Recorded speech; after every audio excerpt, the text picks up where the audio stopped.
Hello and welcome to Talk It Out, where we talk it out. It's Christmas time. It's Merry Christmas. It is our Christmas Eve celebration. So we're bringing you a very fun and special panel. Most of the panelists are all return panelists, so it's kind of like a family event. This is the Talk It Out version of a family affair. We're going to be discussing, when does verbal assault justify physical assault?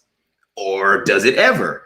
So before we get into that, if this is your first time with us at Talk It Out is a space where people of opposing views can get together and have a healthy, productive dialogue in a respectful way, keeping in mind that it's not always about proving who's right and who's wrong. Maybe it's just about listening and being heard on Christmas. All right. Before we get into bringing our panelists in, I want to remind you, if you're watching now, please like, share, and comment. Post this on your own page or share the YouTube link. You can find us on YouTube by searching Woe Nelly Media, WOE Nelly Media. You can also find us on Facebook by searching Woe Nelly Media as well, or WNM Talk It Out. You can also find us on Twitch at Daygamer. All right, so let's get into some introductions. First, I want to introduce the always opinionated and never shy of asking for $5, Mo Smith Pro. What's up, Mo? Baby, it's cold outside. It is a little. I heard it's snowing some places. Yes, flurries in northern Georgia. I'm thanking God that I'm not on the road. Okay. I'm praying that everyone is safe. Mm-hmm. Thank you for our service members that are out there and not able to, be home with their families. Yeah, other than that, being thankful and blessed. And there's nothing wrong with making a donation. Hallelujah. And, okay, so we're going to do things a little different today. Instead of doing your check-in and telling us how your week is, tell us what you want for Christmas. Just real quick, though, so we can get everybody in. That's what everybody's going to do backstage, so y'all go ahead and prepare. What do you want for Christmas? I want a donation at Mo Smith Pro. Hallelujah. Praise somebody make that Christmas dream come true. Hallelujah. All right. No, I'm not too small. Come on. Next, returning to our panel, is another Spitfire from the South. This one is also ever opinionated. Yeah, I've never seen him ask for $5 on the show. Mr. Tristan Daniels. Hey, Tristan. Are you muted? Oh, yeah. What's up? Sorry about that. What's up? How are you? I'm wonderful. Enjoying this nice, chilly Christmas Eve here in Columbus, Georgia. Okay. So what do you want for Christmas? Husband dick.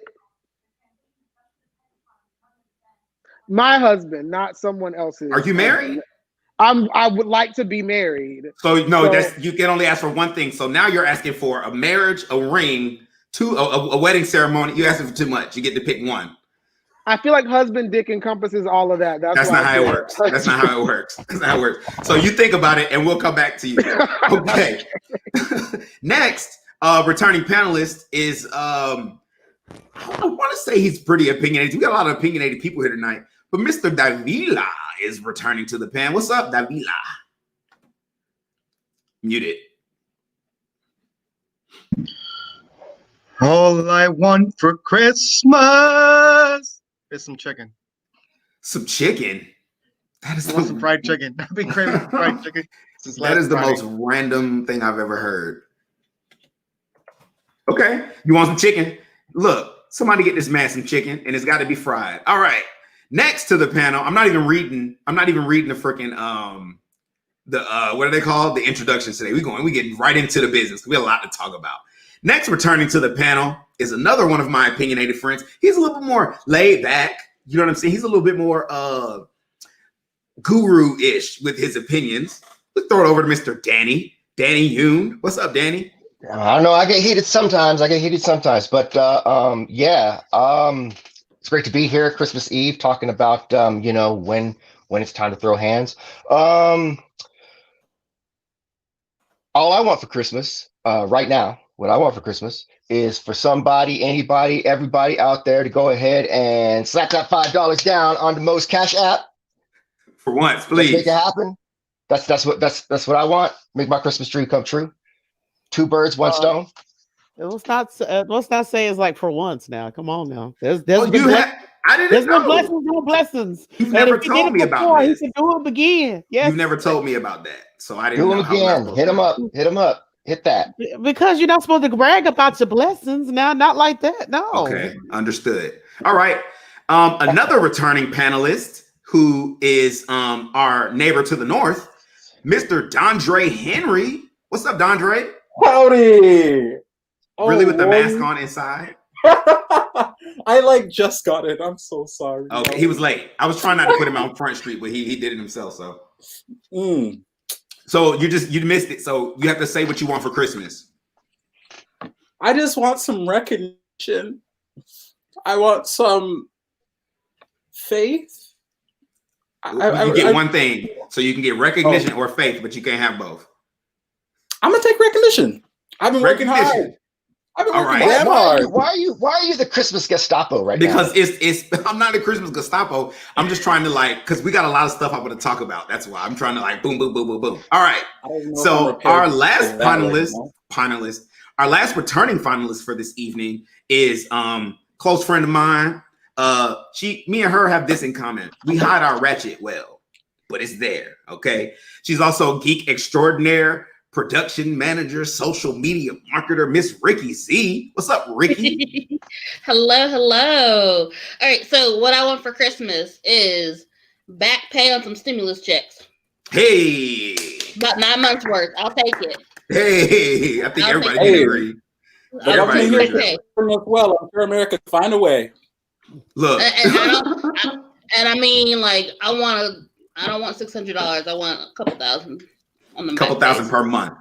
All right. $1,200, 11 pairs of shoes. All right, Destiny Child version. All right. So finally, to round out our panel for this evening, we have a new panelist, just one new panelist, and a new member to the Talking Out family, Mr. Andrew Bruce. I'm gonna actually read. I was gonna read it, but I deleted it. So tell us what you want for Christmas while I pull that up. My bad. I know. Tell us what you want. Actually, no. I got it. Andrew, better known by his pen name, Lou Ford, is a writer, a blogger, and a vlogger. When he's not caffeinating, he is writing or taking care of his daughter. You can catch him on Twitter at Papa Homebound, and every Monday and Wednesday on his new podcast, Coffee and Car Rides. Welcome to Talk It Out. Thank you. Awesome. So what do you want for Christmas? Coffee. Coffee? Yeah. You sound really far away. Oh, my bad. Hold on. Give me 1 sec. Hold on. I got you. Okay. Well, while we're doing that, what I want for Christmas is I actually haven't thought about it. Anyone who knows what I've been through the last 3 years knows everything I asked for last year and the years before that was that I was not where I was for Christmas, and I'm not there. So my Christmas, I just feel very Christmased up because I'm free. So hey, y'all don't know. It's I done spent the last 4-5 Christmases not free. That's not fun. All right. So yeah, I know. All right. So we're gonna move into our current event section, and boy, do we have a lot of stuff to talk about. But before we do that, as always, I want to head over to some commercial breaks. But before I do, actually, I'll do it after the commercial break.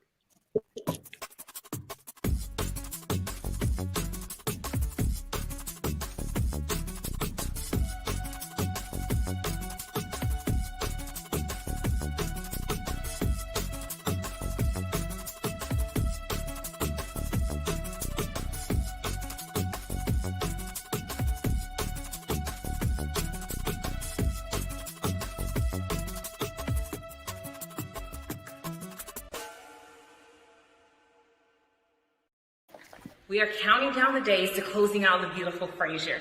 And one of the things that I really love about our projects, because we named them, we built character, they're almost like your little baby, and you're ready to present it to the world. And one of the things where you look at the little details, and then we start to nitpick, and then before you know it, a few weeks turns into a few months, and before you know it, your project is prolonged more than you thought, just for the little details. But one of the things you have to do is just breathe, relax, and trust the process. Know that you're exactly where you're supposed to be, and you're doing exactly what you're supposed to do. And as long as you stay in committed action each day, you will ultimately get to completion. These things and more, we help investors get their start in real estate investing. So contact us, visit us at it'sjessicamyers.com to learn how you can get your start today.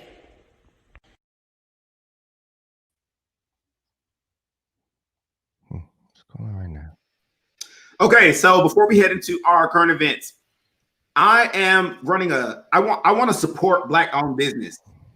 Black-owned business supporting other Black-owned businesses. So anyone who knows someone who has a Black-owned enterprise, hit me up, admin@woenellymedia.com, and I'm not charging for anyone who asks for free advertisement before January 1st.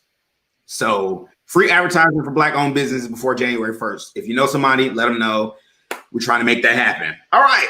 So let's head in. Merry Christmas, PJ. Let's head into our current events. Now, this current event was not on our list, so I'm so sorry, everybody who they had the list, but it had to be on my current event. So Jaheim Pugh, who is a gender non-binary person who goes by he, him, she, and her, was killed on Tuesday. And it was so like, I saw the news article. Not only was he killed, he was also the death was filmed, and apparently like the mother was on TV basically saying that the worst part about it was not only filmed, it was broadcast live on Facebook, and everyone just stood and did nothing. No one tried to give this person CPR. No one called the ambulance, anything like that. Someone even said in the video, if you weren't wearing that dress, you'd probably still be alive.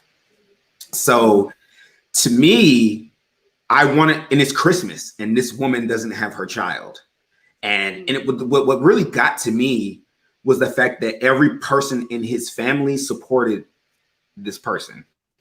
You know what I'm saying? The mother, the brother, the sister, they're all just, so supporting of it. And I feel like it needs to be said, because this kind of shit needs to cease immediately. And it sucks because people act like they don't want to talk about it. They treat people who are differently than them, like transgender people, as if they're not human. So that means when shit like this happens, it's okay, or that's what they get, or they're out there tricking people. No, people are like, this person was just at a Christmas party wearing a rainbow jumpsuit. So all the excuses that people have for why this stuff happens, they weren't a factor. This absolutely happens to people just because. And the worst thing about it is, because this happened in Alabama, it's very much not likely to be deemed a hate crime, because in Alabama, crime committed against the person specifically for if a person is targeted for crime based on sexual orientation or gender identity, in Alabama, that is not considered a hate crime. Yeah, they don't have a hate crime law in their state. Some fucking how that is not considered a hate crime. And if there's anybody on the panel at home who disagrees, fuck you. Okay, because that's how I'm feeling about it right now. It's like, you don't have to like somebody's lifestyle, but this is it. And what sucks about it is it happens.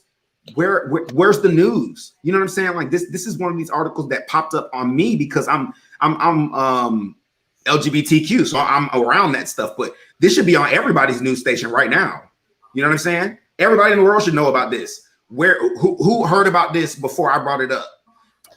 I would take a gather that unfortunately that victim is a person of color. Black. Yep. Black. So since that person is a person of color, unfortunately, they're not going to get coverage because it's a double whammy. It's a double whammy.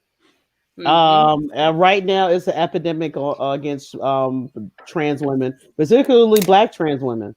The life expectancy for a woman that is of a trans experience is 35. And let's be clear. I'm sorry to interrupt, Mo. This person was 19. Yeah. Where did this happen? Alabama. Look Alabama. up Jaheim Pugh. Jahe. So, I don't want to say it right. I'm just trying to understand. Did she get beat up for wearing the dress, or did she not receive any help? She got shot for wearing she got shot for. Apparently, there was a shooting at the party. Her and some other people were shot. She's the only one that was killed. But after she was shot, somebody pulled out their camera and filmed it and put it on live. And they didn't help her because of the dress and all that. Apparently, that's what was said on the video, if I read the article correctly. Now, I may have misquoted the article, but the article's online. If you type in Jaheim Pugh, you will find it. It is the first, and then it'll be the first thing that pops up. You know what I'm saying? Like, this is the time, and this is Tuesday. Sorry, go ahead. It's non-binary. Sorry, but like usually you'll see like non-binary teen murdered at Xmas party, and the video was put on Facebook. Like, and that's like that like violence that's so easily put on social media, because I don't understand that. Like, I don't understand, number one, what makes it okay to kill this person, because they are a person. They're a person that deserves respect and deserves to live. And then why like, what thrill do you get out of putting it on Facebook? But yes, it's that's the part that threw me. That's the part that threw me. It's like, we know there's people out here who act on their own and do dumb shit. Like, when you have a whole group of people that just stood by and did nothing, that's a sickness. Right. That is, that's deeper than just that person who shot. You know what I'm saying? You have to remember that this isn't the first time this happened. Of course not. Hell, even in Atlanta, where we do have on the books that is a hate crime to attack LGBTQ plus communities. On the MARTA train, there were women that were being attacked where they were stripped of their clothing on the MARTA bus. I mean, on the MARTA train downtown. So I'm sorry. Go ahead, Tristan. No, just so everyone knows from the article I just read, there is somebody who was arrested and charged with murder. So I think that's kind of at least somebody was held to some account. Right, and I just let me even refresh you on that. He's already out on bail. Right. While he shot her, he earlier this year had an assault charge. He was out on bond when he shot her, and he's once again out on bond. Now, when it comes to hate crime, I think a lot of people don't know, even in states like Georgia or wherever that have hate crime laws, the bar to charge somebody with a hate crime is very, very high. Like, to the point where if you ain't calling somebody the N-word or calling somebody a you know what, when you commit the murder, then it's not really considered a hate crime. I did not know that. It's a very, very, very high bar to clear in the court of law to call it a hate crime. Right. It's so yeah, and that's where, like, I'm confused in the article. So first of all, it sucks that anyone was killed, and this is a trans issue because of everything else that happened. But the shooting itself, the way I read the article is like, I didn't know if the shooter like specifically targeted them or if she was just happened to be there and got shot.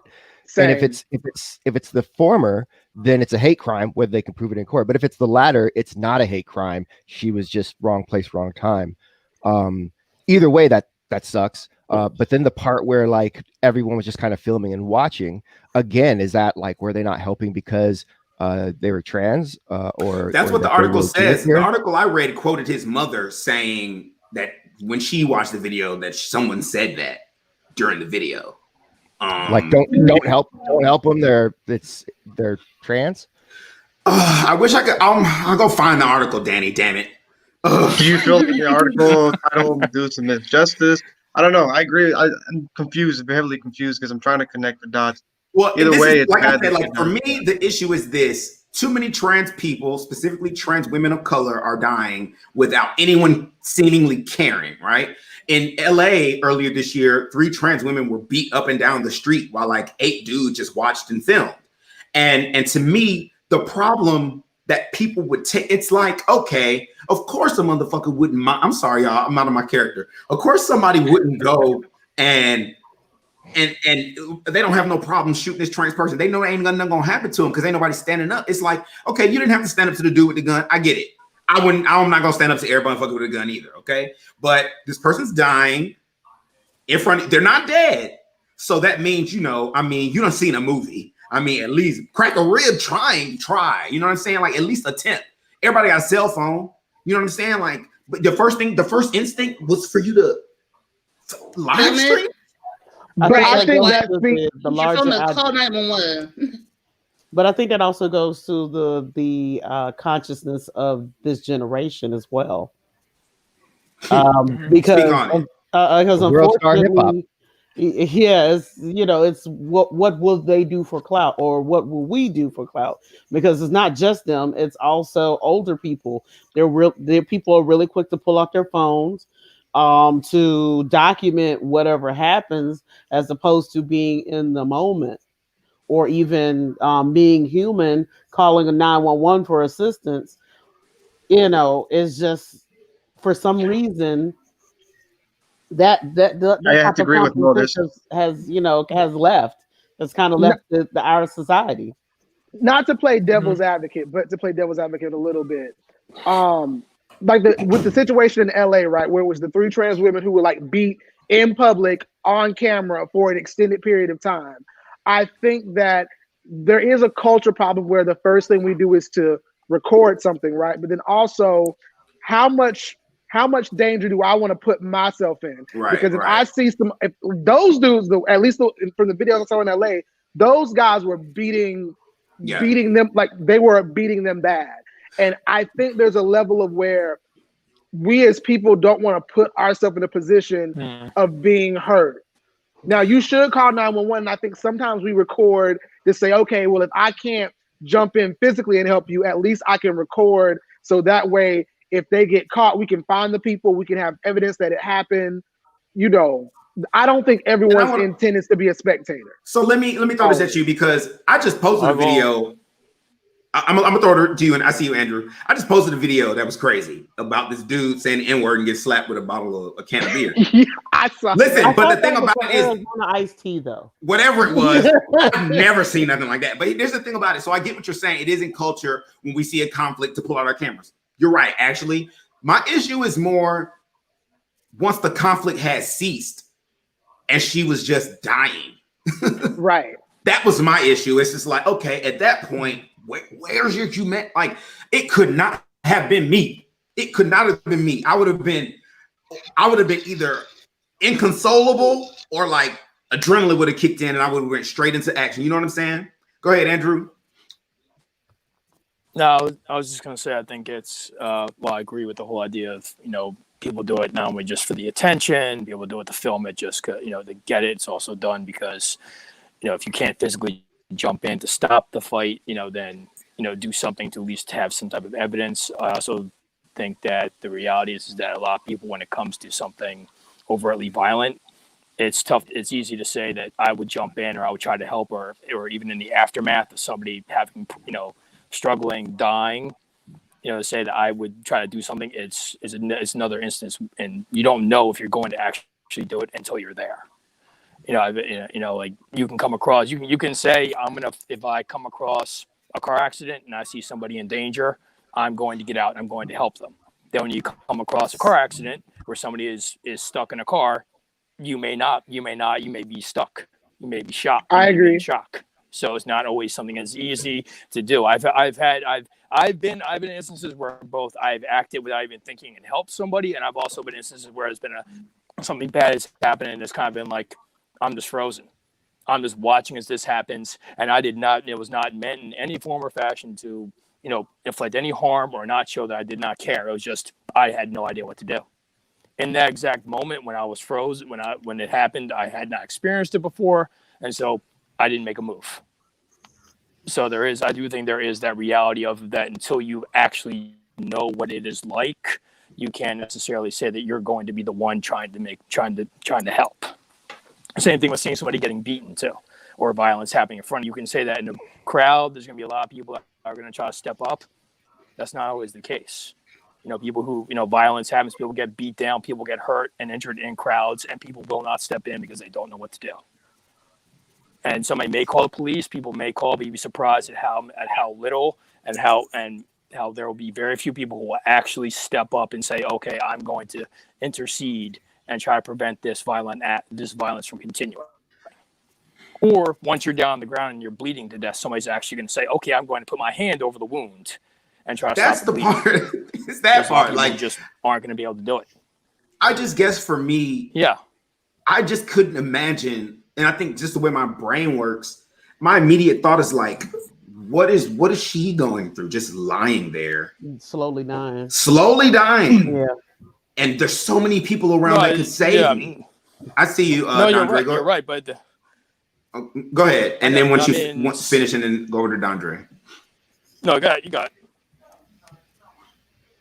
No, I was just gonna say you're right. I just think that in reality, the reality is that you don't know unless you've dealt with it before, unless you are an EMT or somebody who's dealt with that situation before, how exactly it's going to happen.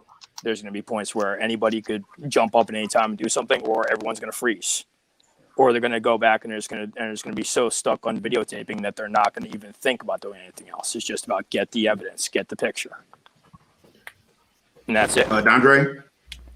I think that's just the reality of the situation. Andre? That's a fair reality. It's safe to think that way, but it wasn't like it was just 1-2 people there. Like, I understand if a handful of people were in shock, but nobody did anything, and that's a group of people surrounding the body. But what I'm saying is that there is. I had to look at the studies, but there is proof that shows that violence happens in a large crowd or something like that. There's not always gonna be a lot of people that are gonna react. I guess for me, I feel like to me, I feel like the issue is a trans issue. I feel like it's definitely a trans issue because of the fact that because of the statement that was made on camera. Actually, if you weren't wearing a dress, you wouldn't be. Yeah, no, you're right. I mean, you know what I'm saying? Like, to me, and I think that comes from this culture I think if you bring up trans issues to someone who's not LGBTQ, even sometimes people who are LGBTQ, and they're not like aware or they're not an ally, the response is totally different than how people respond to gay people. It's like it's like you're crazy. It's all these horrible things. It's a list of things that dehumanize them. They make them out, and the word is generally something associated with predator. That's true. And so because of that, when something does happen to a human being who's just minding their business, we don't look at it as like that need to save. We look at it as, well, not we, but the collective is like, I don't need to step in for this because this is what should be happening, kind of sort of thing. But I think that's because though I don't think your average person, most people have some connection to somebody who's gay. Like, you have a gay uncle, a gay cut. Like, there is somebody within your hemisphere or in your life that you can put hands on that's gay. So even if you don't agree with it, on some level, it's familiar to you. I agree. When it comes to transgender people, though, for a lot of people, they don't like. I'll be real. I don't know anybody who. Personally, I don't know anyone that I can put my hands on that considers themselves to be transgendered. And I'm a gay person. And I don't, the closest I can think of when I was younger, I had an uncle who I think was trans, but they didn't even call him that. My grandma would refer to when he was dressed as a woman, she would call it his regalia. And most times he didn't dress that way when he came around family. He had his regular man clothes on, but he would always still have like his, tips. His tips on, right. And then to go back to Buddy's point, I'm sorry I forgot your name. There is a word for that. There's a documentary about it. There was an apartment building and somebody got murdered in this courtyard in an apartment building, and everybody who lived there saw it, and nobody called the police and nobody did anything. Yep. And I forget what the word is, but it's essentially when a mass amount of people see a crime and nobody does anything. Yeah. Like, it's just kind of, nobody knows why that is or what it is, but it's very much a real thing. That doesn't make it okay. Yeah. I know the basic guide. Yeah. I think also there is a lack. No, it doesn't make it okay, but the whole, my understanding is that it's basically the idea that because as you're okay. It sounds like Andrew's got a really long delay right there.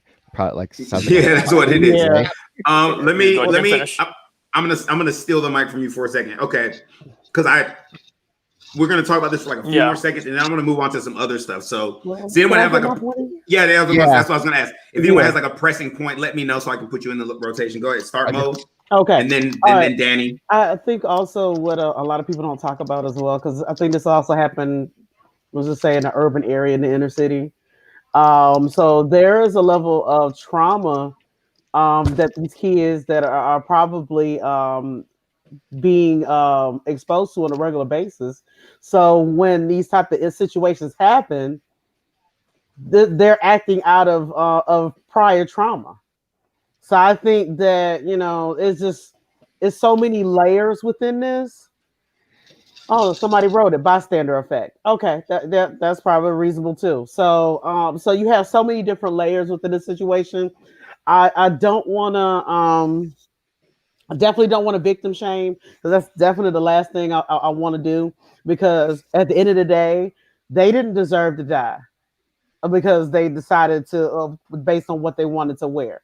That's un-American. Number one, un-American, because society It is. It's un-American. You're right. Yeah, society's tastes change over time anyway. Clothing is fluid. Sexuality is fluid. Whatever you do with an adult, as long as I don't care. Go. Do. Be. Whatever. Yeah. So, but as long as you're not hurting anybody else, whatever. And all right, I'm good for now. So to what Andrew was saying, I guess he's trying to fix his connection. Yeah, Mighty Mighty Boss Tones wrote a song about it. It was a big hit, right? That song Impression That I Get.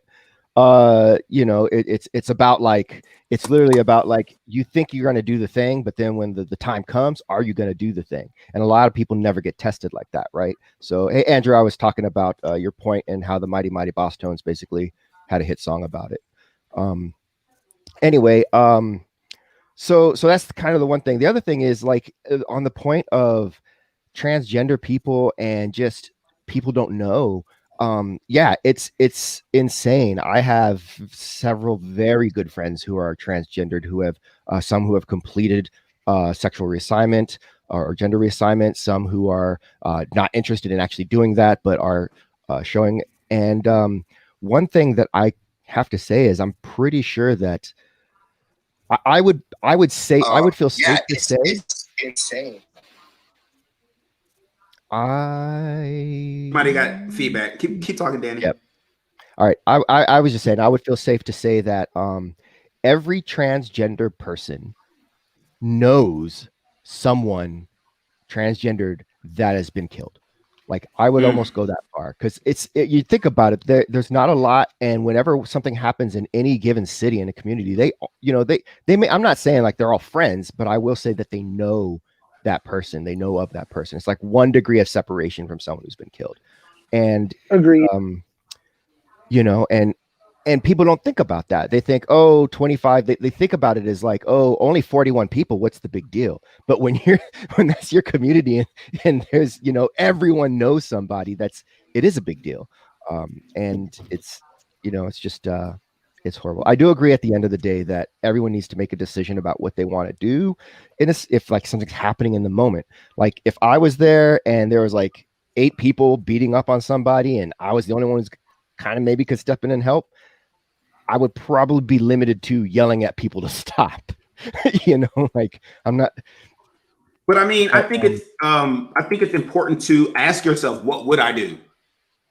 You know what I'm saying? Like in these situations, because it's sad to just the way the country is going right now. I feel like a lot of that is happening. We're seeing this stuff happen. Like, what are you going to do if you're in the presence of something that's horrible like that? Okay. Does anyone else want to create your own gun? You said create your own car? No, that's why you carry your own gun. That's why carry I carry everywhere I go. Yeah. But then once you introduce a gun into a situation, but then that's the thing. The thing about it though, the person was shot. So yeah, I don't know. Guns are touchy. Like I feel like guns are. Look, we don't have to start a whole other topic. This is another episode. It's another episode. Okay. If no one else has anything pressing, I'm gonna move to let's just jump straight in. Let's talk about the Oregon protesters and then we'll go into Trump. All right. So who knows about the Oregon protesters? Oh, those thugs that need to be locked up. Right. So in Oregon, no, it's cool. They're white. It's fine. These are listen. These are Trump supporters. That's what the news says. So allegedly Trump supporters They stormed the Capitol. They stormed the capital of Oregon. Was it Salem? I don't think it was Salem, but they stormed the Capitol. Sorry, they stormed the Capitol building with assault weapons, allegedly, and chemical agents, allegedly. The building at the time was empty, barely, and they demanded to be seen about COVID restrictions. They were protesting the COVID restrictions, which is well within their right. But when confronted with the police, they released like pepper bullets and mace and all this other stuff on the police. And nobody was shot. They actually assaulted a journalist. But there were no casualties. There were no non-lethal responses. I don't even think they were like, I didn't see any news of anyone even being tased or anything like that. So I want to talk about it because it frustrates me. It frustrates me because I feel like, okay, so we've seen a lot of people from a certain demographic of people criticize the recent protests that are associated with Black Lives Matter because specifically of the destruction of property, right? Also, they like to, there's this idea of like looping in the idea that these people weren't just destroying property, they were also like killing people. I've heard that actually over the last 2 weeks, that Black Lives Matter has been responsible for some deaths. I don't believe that, but I feel like some people just needed to make that argument. But I wasn't there. I don't know. I haven't been at every rally that Black Lives Matter has held. So I guess I want to talk about it because the issue I have is this. It's always cool until it's your turn. Then it's not cool no more, right? So it's like I'm gonna yell and scream about these people doing that because I don't support their cause. But then once the table is turned and I don't want to have my COVID restrictions, I'm gonna be like, oh, it's totally fine to do this thing that I've been condemning for like a half a year. Also, my personal opinion is that one cause is a little bit more crucial than the other. Like you whining about like lockdown and some masks, bro. We were upset because they were killing people. So, all right, go ahead. Why do we need to have this conversation? We already know that it's white supremacy. We already know it's white supremacy. The reason why they were so upset is that we were trying to buck some systematic racism, period. Those protests that happened in Oregon, they weren't bucking systematic racism. So that's why the cops weren't like, they kept the kid gloves on. Period. You really think that's what it is? Yeah, I mean, that's absolutely what it was. I don't think it was the protest. I don't think it was the protesting. I think it was the protesters. I was going to say, think because a lot of the protesting that was happening during Black Lives Matter, there were a lot of different multicultural groups that were there. Touche. So since they were bucking the system of racism, oh no, we got to teach you a lesson. But you got to think too with you have white people that are doing it, but it's always in tandem with black people. When you look at the people in Oregon, or I'll even take it a step back. If you look at, this has been a few years ago, but they had those militias out in like the Midwest where the government owns the land and the people have to pay money to let their cattle graze on it. And so these dudes decided they didn't want to pay the money no more. Yeah. And so they just armed up and said, if you come here and do anything, we gonna shoot you. Yeah. And literally the government did nothing. You have to remember that happened right after Waco. And they didn't want another Waco situation. But this has been recent. This has been like in the past 2 or 3 years. For me, it's the currency of whiteness. Whiteness is going to always buy you the benefit of doubt. Always. It will always give you the benefit of the doubt. It's no different from when Ahmaud Arbery got shot here in Georgia. The cops came up and they assumed that the white dudes who shot him were in the right. They just assumed it. Nobody investigated because the currency of whiteness buys you the benefit of the doubt. Hey, benefit that you don't get when you are black. That's Tristan. You know we're saying the same thing, right? Yeah. Well, I think the difference is I think the currency of whiteness even happens even when you're not trying to be malicious, if that makes sense. Like if you're a regular kid and you get pulled over with weed and you're a white kid, right? You'll get the benefit of the doubt. But that's the thing about it. That's the thing about it that's difficult for that's the thing about it that's difficult, I think, for people. I can't speak for it because I'm not white, but the few times I've seen a white person like come to, I'm not just trying to be funny, right? He's white. Right. The few times I've seen a white person come to terms with their white privilege it was interesting to watch because it was so sincere, their discovery of like you ever seen like light bulbs go off in somebody's just by reading their face? It's like, oh my God, I mean, it's kind of baffling because then you have to think about all the things that in your life you took for granted that you never really considered were just given to you. Because I think, especially for people who believe, it is also very American, the ideologies behind not being lazy and working hard, pulling yourself up by your bootstraps. So for people who are out there doing those things, they hear, oh, I didn't earn, I didn't deserve, I didn't work hard for, when that's not the case. When you're talking about that assumed thing, is very much hard for people to grasp, because then you have to accept that, once again, you have to accept that you maybe have been given things that you didn't have to work for. Like, I know for me, right? My dad was always at work. Always at work. I didn't get to see a lot of my dad as a kid. He was always at work, but I know I didn't ask for shit. See what I'm saying? I mean, it was a sacrifice as an adult. I'm like, man, even he said he would have rather spent time. But my point is, I had to come to terms with the fact that me as a black kid, I had a dad who did that. So I never had to live in the hood. My parents, both of them, were like one generation out of the hood. You know what I'm saying? So that's a privilege. It's not white privilege, but it's a privilege.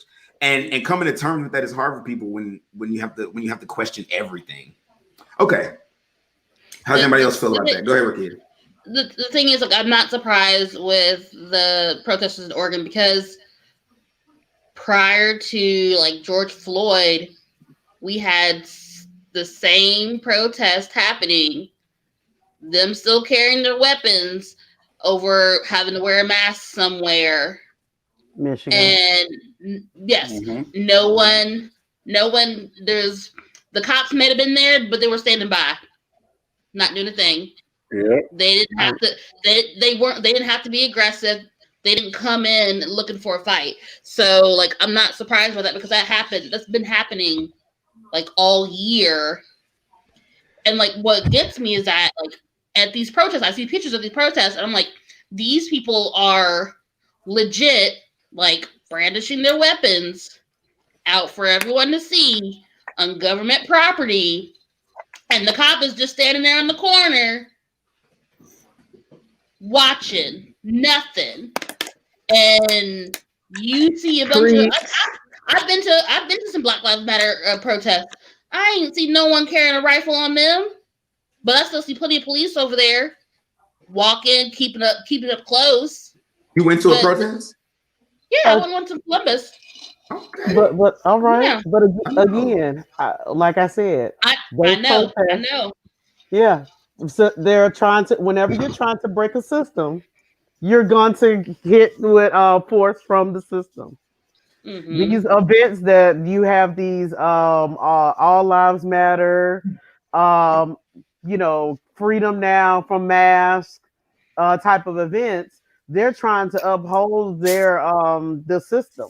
So they're not going to get any type of push, because, quiet as a kept, a lot of those folks that are at that rallies, they're probably the same folks that go to the cookouts with those cops. So they're not going to like, hey, Jim, what you doing out here at the rally? Oh, well, I'm out here for my freedom. So, this person with the comment. That's Danny Tristan. That's Danny Tristan. Oh, yeah, that's him. Oh, my he be doing that same shit. That's how I talk when everybody else is talking. Yeah, I'm sorry. I was gonna get there too, because you're right. Governor Whitmore, she had a plot against her, and it took the feds to actually break up that plot from that militia. Oh my God, that's true. Yeah, I was gonna get that. So let's talk about that really quick. Let's shift over to there. Why do you think that was so swept under the rug? Like everybody, and not even just by, I know why the people, I'm gonna say Republicans, but the people who are more right leaning, I know why they didn't pay much attention to it, because it made them look bad. Why didn't we? Because Republicans are better at messaging. You said being messy? No, yes, I agree. I agree. You're right. You said it. You're right. Republicans and conservative media is just much better at messaging and framing the conversation than Democrats are. And I'll give you a prime example. Yeah, thank you. Why a whole unrelated issue, right, is the abortion or women's rights, right? Okay. Pro-life and pro-choice. That's a really messed up way to frame the conversation, because it means that, well, if I think a woman should have the right to choose, then I'm not pro-life. No, I'm not for forced abortion. Why don't Democrats call people who won't let a woman choose what she wants to do with her, forced pregnancy? My bad, I apologize. Why don't Democrats use that? Forced pregnancy. If a woman can't have an abortion, honestly, pro-choice is better, not forced pregnancy. Because honestly, no, forced pregnancy. Let me tell you what me. Pro-life should be forced pregnancy. Mm-hmm. If the position is pro-life, make them call it forced pregnancy. Because if a woman can't have an abortion, that's a forced pregnancy. You are forcing and it's not about life. It is. Oh, it's not about life. Because y'all know them judges it was in some state, I think it was Alabama, just passed the law that basically made abortion illegal in Alabama. So basically, you can only a doctor can be jailed up to 99 years for successfully completing an abortion and 10 years for attempting to do one in Alabama. And they're doing it specifically so this case can be brought back to the Supreme Court. But it's crazy. The meme I saw was like, all these men just made a choice for women's rights everywhere. And they were like, do you see anything, like, what's the word? Anyway, everybody looked exactly the same. Not like the other. Yeah. And even if you take something more recent, like the defund the police thing, right? I'll be real. I totally think that we should take money. We spend too much money on policing and law enforcement, and we should invest it in other things. But defund police don't sound like that ain't sexy. You're absolutely right. That turns people off. Well, would Bernie you Sanders with socialism. And so, I mean, he's right though. Reallocate that sexy either. Reallocate that sexy either. He's right, because that's why people like. Well, what's a better word for it? Wait, pause. Go ahead, Tristan. One more thing.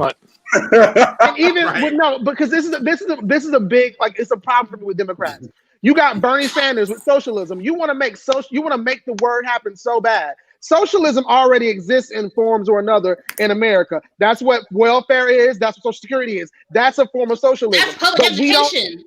Right. We don't call it that, though, because for certain people who grew up in a certain time, the word socialism freaks them the fuck out. So don't use that word. It's too late for that. Danny, what was you trying to say?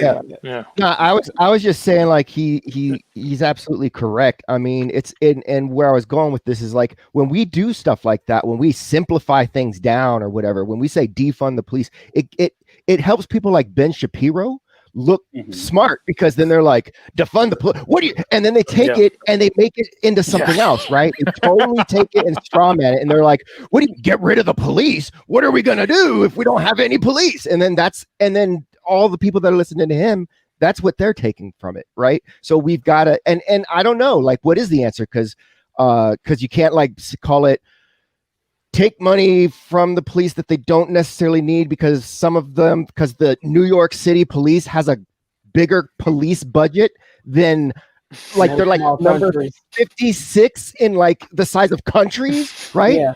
And maybe take some of that money and give it to, like, social workers so they can go handle, people that have mental health issues. Yeah. But that's a lot of fucking words, right? So, right.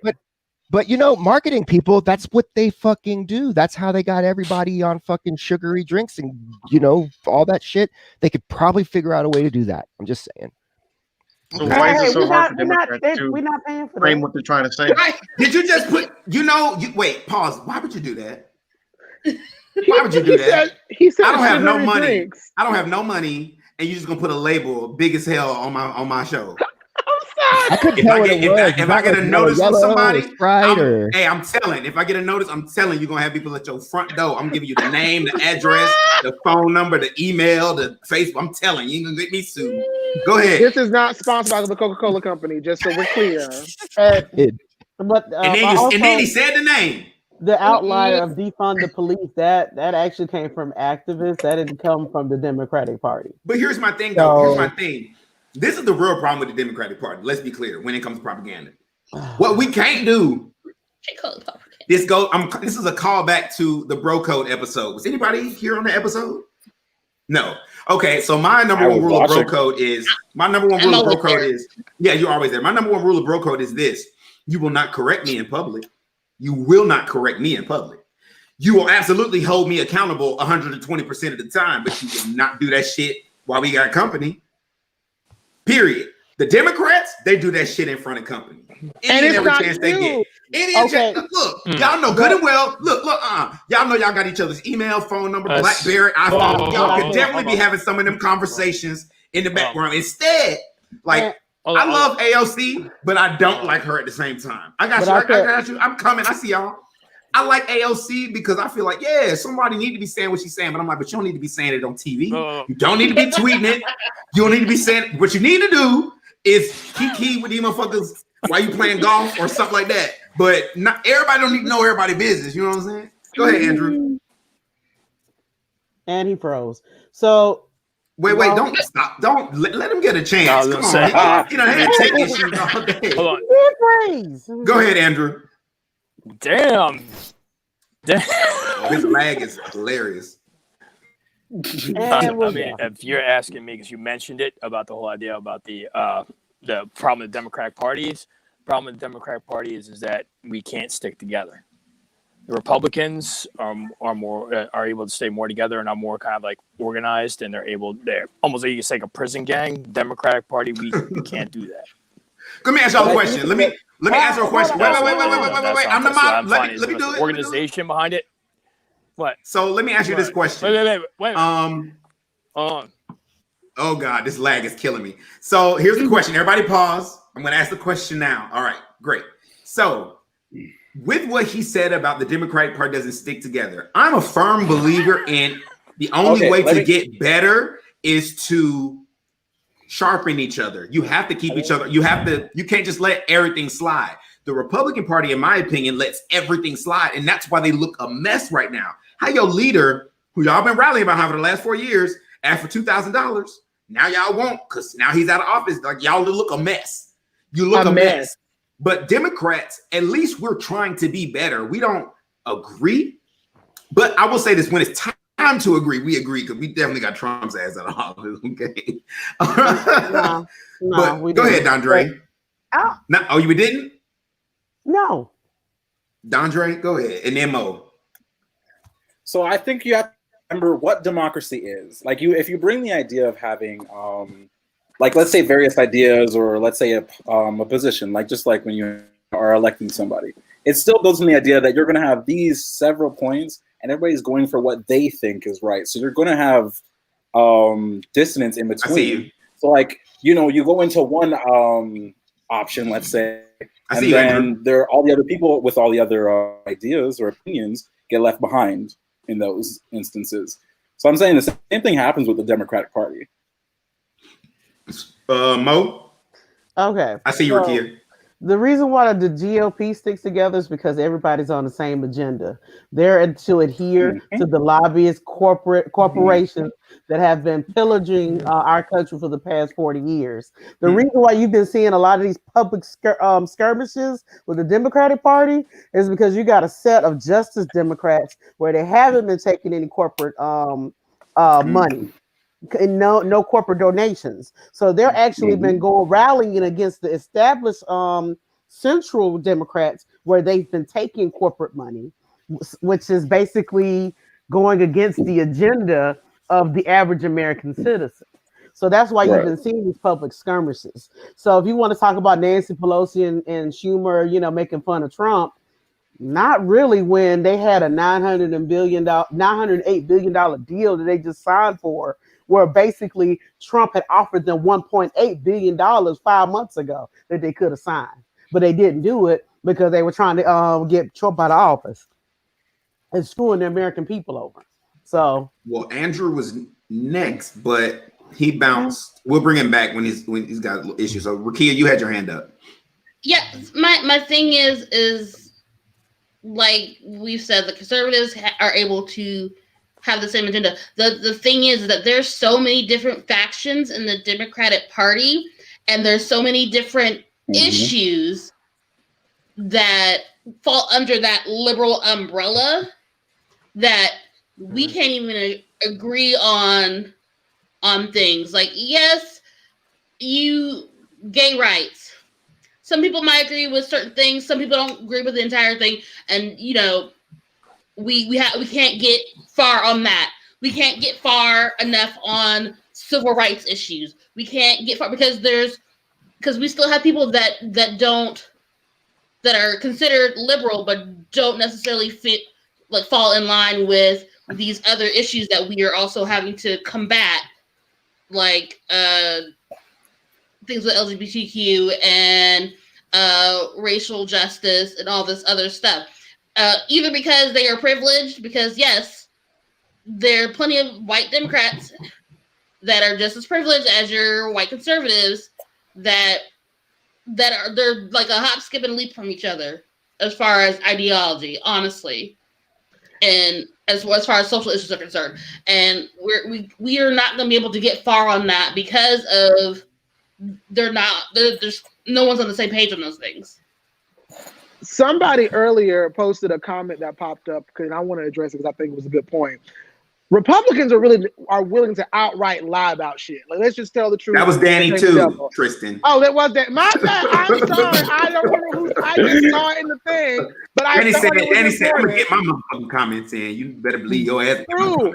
Like, there's a level of, and I'm not saying all politicians are honest. Like, that's not what I'm saying. But there's a line that Democrats won't cross, and Republicans have leaped over that line. No, and let me tell you. Let's not say there's a line they won't cross. I mean, they'll cross it. They just won't cross it the way. No, let me tell you what I mean. Scandal. You had Republicans out here calling Hunter Biden everything but a crackhead, like legitimately calling him. Hey, all kinds of stuff. Ironically, right? he was the crackhead. He wasn't the other things, though. I'm not saying he wasn't. Donald Trump Jr., a whole cokehead who had an affair with that girl from Danny Kane. Nobody who's a Democrat was talking about that. Nobody said. But do you know why they never bring that up? Because the Democratic establishment, they feel that they're above it. They feel they're elitist. That's my point. No. Let me hit you with it. It's because of it. Let me tell you what it is. It's because of Obama. Let me explain. Obama came through, class act. Obama? No scandals. No cheating. No. He wore that brown suit one time. Nah. Right. The worst thing you heard. Listen, the worst thing you heard from his whole administration was that his daughter smoked some weed, and everybody who heard that story went so right. So you have, and then Michelle Obama, she hit the nail in the coffin, right? When she said, we saw her shoulders. We saw her shoulders. When she said, when they go high, I'm sorry. When she said, see, Danny got me fucked up. She said, when they go low, we go high. That became like the Democratic theme song for our entire party, right?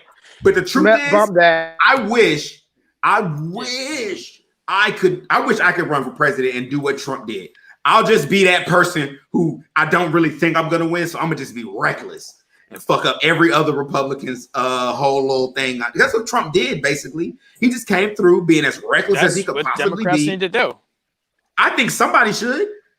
I mean, you had that Republican guy who called AOC a bitch or a stupid bitch or some kind of a bitch.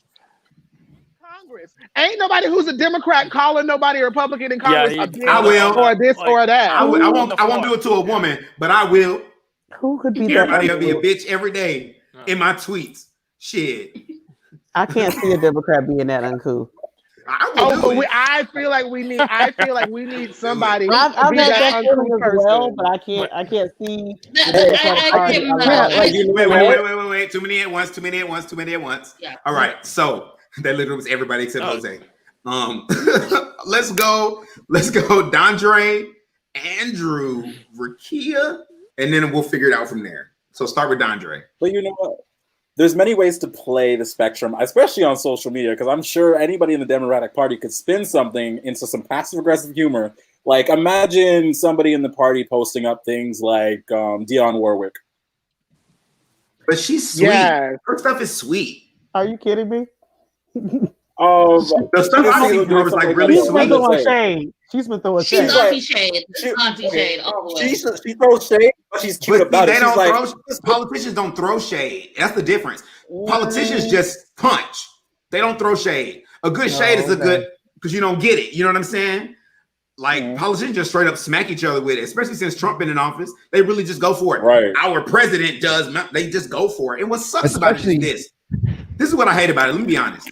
So since Trump took the presidency to Twitter, every other politician does too. Nancy Pelosi be tweeting, AOC be tweeting. I'm like, damn, he got all y'all to play his game. You're gonna be the next president of the United States. You better stop. What he say? Oh, he making fun of Kamala with that voice. That's exactly how it sounded too. Go ahead, Andrew. He did that impression way too well. I was trying to find who was talking. Andrew, go ahead. In 5 years. Stop, Danny. It's the lag. It's not him. It's not him. I know. I'm making fun of the lag, man. He said some good stuff, man. I'm mad that it takes a minute. Are you there? Trump is a salesman. He's frozen. Can you hear us? He's not frozen. He's there. Or you're muted or something, buddy. Internet connection for phone. Yeah, so we're gonna go to Kia and then we'll try to get you set up. All right, so I agree with Mo with like the elitism. We have this weird like Democrats have this weird elitist moral superiority that doesn't seem to fit. And it doesn't bode well. That's why like you, especially if you're like super educated, like it doesn't go over well with the common person. And I don't know. Like there's so much to unpack with the Democratic Party as far as like why like our messaging does not just not clear, because I don't think we have any real messaging right now. Like this past year, it was our message this year was we need to get Trump out of office. That was the big thing. The thing about it, yeah, and because it was very evident with the fact that we had 11,000 people run for the damn nomination. Yeah, well, I mean that like we had it propels your agenda. Yeah, like we have a whole impeachment. Like that's the only like clear messaging we have right now. Am I the only person in the group? Am I the only person in the group that's happy that we don't have a message? I think it's here and there. I got a lot. I feel like there's a lot of messages. Right, but I think that's part of the problem. I'm glad that we don't have one message. Well, no, but hear me out. If the best restaurants, you go in and they have a few things on the menu, right? Like even if you go to like nice fine dining places now, you literally may have like 10 menu items. Okay. Chick-fil-A, one of the most bomb fast food places. Lies. Anyway, because they money goes. That's a whole other conversation. Yeah. Okay. So don't talk about them on my show. Okay. Don't bring them up. You better find a new restaurant real quick. It won't be that one.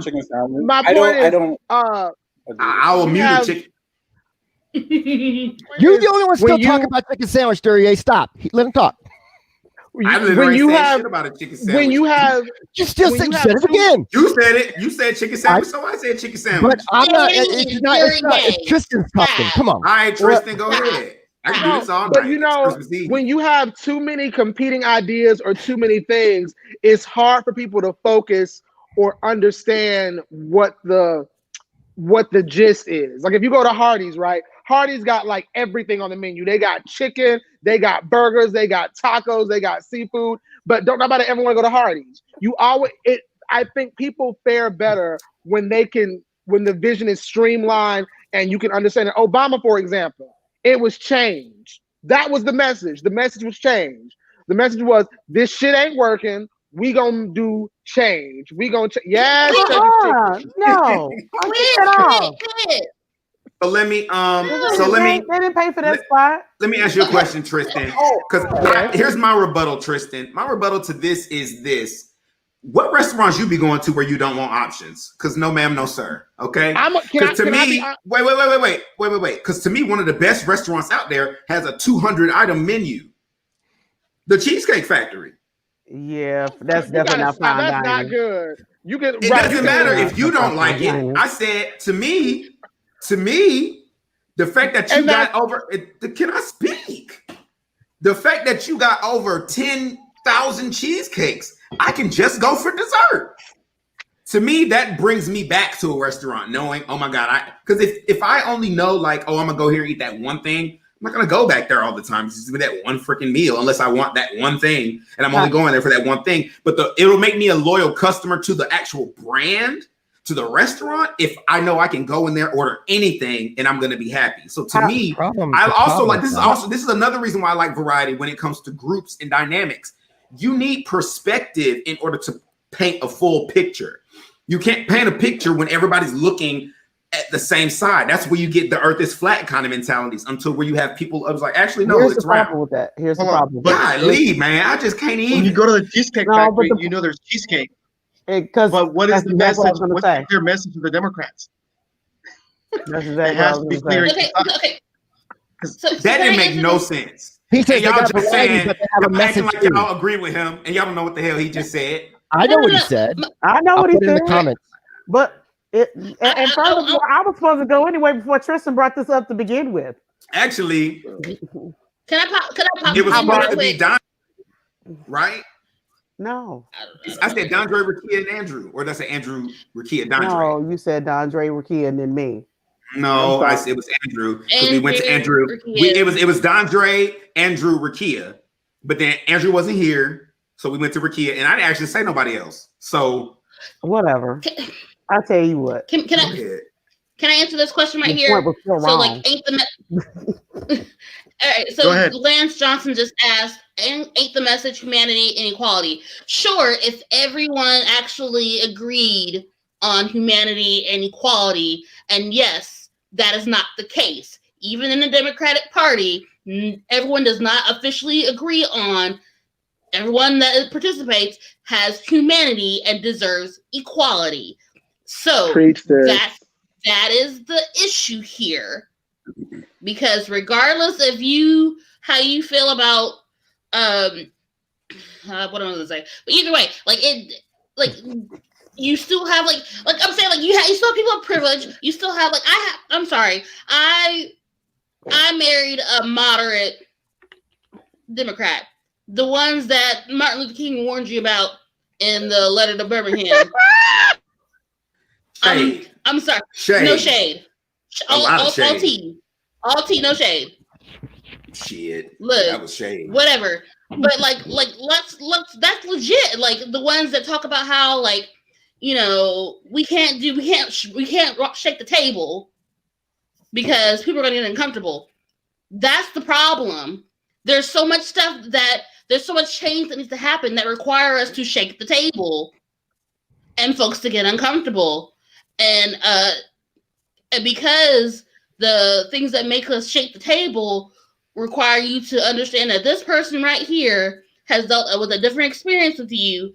And that means that you may, or someone else may view their humanity or view them to not have humanity and make them assume to not have equality or deserve equality or equity.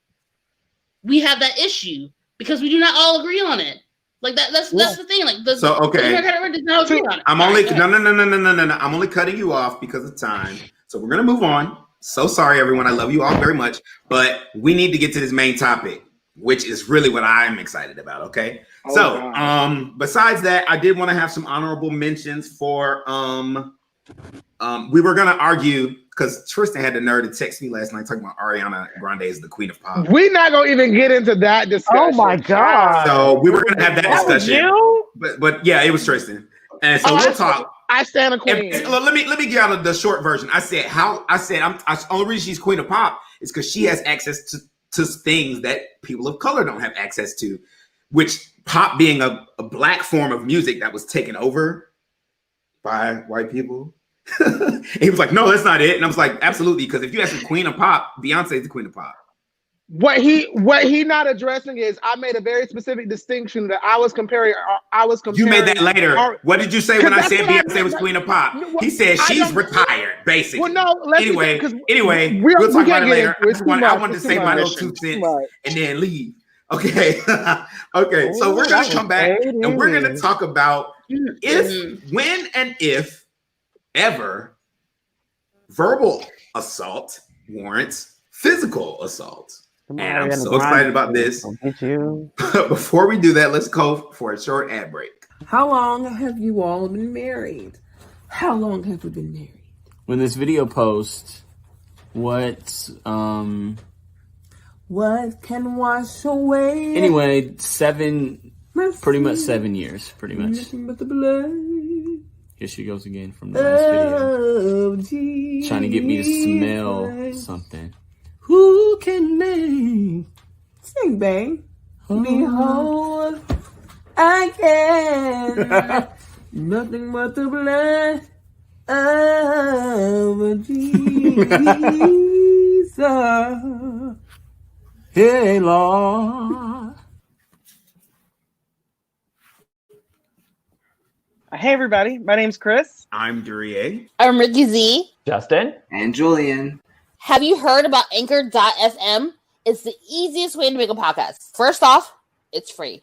Oh, I love free, especially when we're talking creation tools that allow you to record and edit right from your phone and computer. And Anchor will actually distribute your podcast for you. So as soon as you're finished recording, you can be heard on Spotify, Apple Podcasts, and many other platforms. And you can make money off of your podcast with no minimum listenership. It's basically a one-stop shop for everything you need. So head on over to anchor.fm and download the mobile app now. And make sure you come back and geek out with us.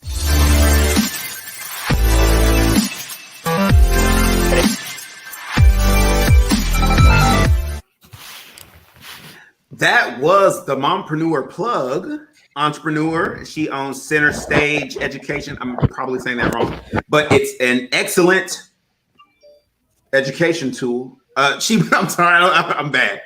She teaches. Education Center. She's the Education Center. Look, I try to be suave and professional. Sometimes I just fall flat on my face. And they also have a YouTube channel, which is hilarious. She's got a series right now where she goes behind the scenes of what it's like to be a Black grandma at Christmas. And it's hilarious. So please check that out. Also, if you are watching now, please like and share and comment below, and we'll react with you in real time. Also, if you know anyone who owns a Black business, who's Black and owns their own business, please have them hit me up, admin@woenellymedia.com. We're doing free ad space until January 1st if you hit me up. All right.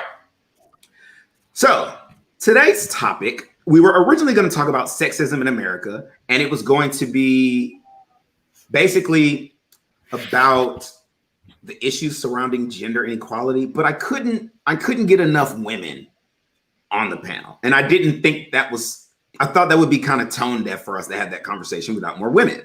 So last minute we pivoted, and this has kind of been on the tips of everybody's tongues lately. So if you haven't been watching The Real Housewives of Potomac this season, you need to catch up on it. So essentially, there's been this ongoing fight between these two cast members, the youngest two, or two of the youngest.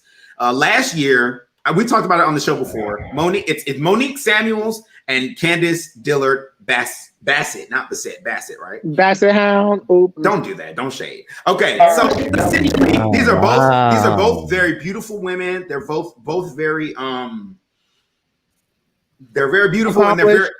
I'm not gonna say accomplished. That's the word I want to say. Like when you're to me, they're both very poised women. Yeah. You know what I'm saying? They're very poised. They're very beautiful. They're very smart. But they're clearly, at least Monique got some hood in her. Monique done had to fight somebody at some point. So last year when Monique was pregnant, they got into a little spat. And then, Candace has the mouth. You ever been around somebody who just, when they talk shit, they go for the guttural all the time? That's Candace. So she said something crazy. Monique said, all right, I'll drag you pregnant and all. And then Candace said, drag me, Monique. All right. Then that was it. They made up at the reunion. Let's fast forward to this year. there's some side back and forth about a rumor. The rumor is that Monique had an affair and one of her children is illegitimate. Horrible rumor. Somebody started it, and the person who started it showed up at a party that Candace invited them to. Monique was mad. She felt like, how would you put me in that space? So this kind of conflict was just ruminating, right? Ruminating. Here's the event. So finally, they're at the winery.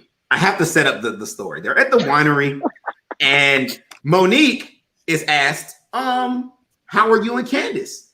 And Monique was like, I'm whatever. I'm wherever she at. You know what I'm saying? I'm cool. If she don't want to fuck, I'm cool, whatever.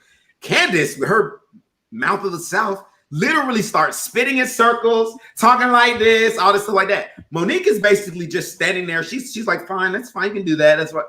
So they're about 10 feet away from each other, right? So then Candace closes the distance between the two of them. She reaches in her face and says, drag me, Monique. And then suddenly she was being dragged. So this has been on the topic. This has been the topic of a lot of conversation because a lot of people feel like that Monique was wrong for resorting to physical violence. A lot of people feel like Candace is the aggressor in that situation. I feel that way. Yeah. And that but the problem is after the fact, Candace went and charged Monique with assault, filed charges, which were later dismissed because the courts deemed this fight to be mutually consensual. So it made us think, when is it ever okay for a person to retaliate physically to verbal stimulus? Well, it sounds like the court. So we can talk about. So you can talk about. I'm gonna let y'all go. We're gonna run. You can talk about the Real Housewives of Potomac. You can talk about personal situations. Do whatever you want. Dondre. I'm sorry. Dondre, go ahead. All righty. Okay. So I'm gonna go ahead and start with. I became a pacifist, I think, 5 years ago. Okay. Due to the fact that I actually used to get in a lot of fights because I was bullied. Blah blah blah blah blah. Anyway, I want to avoid any physical altercation unless direly necessary. I've been in many a verbal discussion that reaches a point of I guess a peak, but I guess unless I'm actually being approached physically, I wouldn't retaliate. Personally, I avoid conflict as much as possible. So can you tell within yourself when you're getting to that point? I mean, I don't even argue. Hold on, wait. I'm sorry. Hold on, Andre. You can't correct us, April, because it's Sharice. It's not Clarice. I'm just messing with you, girl. Go ahead, Dondre. Yeah, for me, I don't even argue with people a lot of times. I'm a type of, nowadays at least, I'm the type of person to kind of just exit a situation because I don't have the energy for it. I feel like when somebody's antagonizing, I'm just kind of drowned and I'm over it, so I walk away. Yeah, even if I walked away and somebody made a snarky comment, I wouldn't turn around and continue it. I'm just not interested. Tristan? Because that's why you raised your hand. Yeah, go ahead. And my feels is I love this show and my feels are deep. So here's my issue about what happened in particular and kind of the bigger this particular situation. Okay. So there are 2 times I think it's really okay to put hands on somebody. When you get in someone's physical space, like if you walk up on them, like you gonna hit them, or you doing this in their face, like that's not. Don't walk up on me like you gonna hit me. Don't get in my physical space. I will fuck you up. And I don't want to fight, but get out my face. Second of all, don't talk about people's families. Don't talk about their mama, their kids, their husband. That shit ain't cute. And both those things, old girl did. She got in Monique's physical space, and she had spoke words about Monique's husband. It was literally at some point. It's like, yo, you playing with me because I've been trying to let it go and not fuck with you like that. But you want me to hit you. And if I'm being honest, I think Candace wanted Monique to hit her. Absolutely. I think she wanted Monique to hit her and if you notice, the first thing she said when Monique grabbed her was, "You fired. You fired." Oh, yeah. She wanted that. That's what she wanted. And I know Housewives, if people watch Housewives show, yeah, it's messy and it's shady and it's kiki, but like, don't talk about folks' kids. Don't talk about their husband. Don't talk about their mama. If you want to talk about how much money they don't have, their tax problems, their dresses, their ugly house, whatever, but leave their family out of it. So I got you, Mo. I want to throw this out there to people because to me, I think there's multiple ways you can look at this. There's like the way most of us are going to come at it, because most of us are, I say we're peaceful people for the most part, right? But a lot of us are men, right? And I'm not trying to be like sexist, but a lot of us are men. And when it was men, it's a totally different thing. Like dudes could not have ever had a dude talking nearly as much shit as Candace was. A dude wouldn't have been able to say 25% of that kind of shit to another man without getting busted. And I'm not a proponent of violence, but I also know that if I don't want to fight, there's a lot of shit I don't need to say. Yeah. So I'm not saying that verbal. I do feel like no. Somebody wrote Kinder Mage basically said, put that up again, Rakia, the quote about violence being the last resort of the weak-minded, so I can read it. Thank you. Kinder Mage says, I knew a former barroom brawler who said physical violence is the last resort of the weak-minded. If you can't verbally win a fight and have to resort to physical, you lost. Yes and no.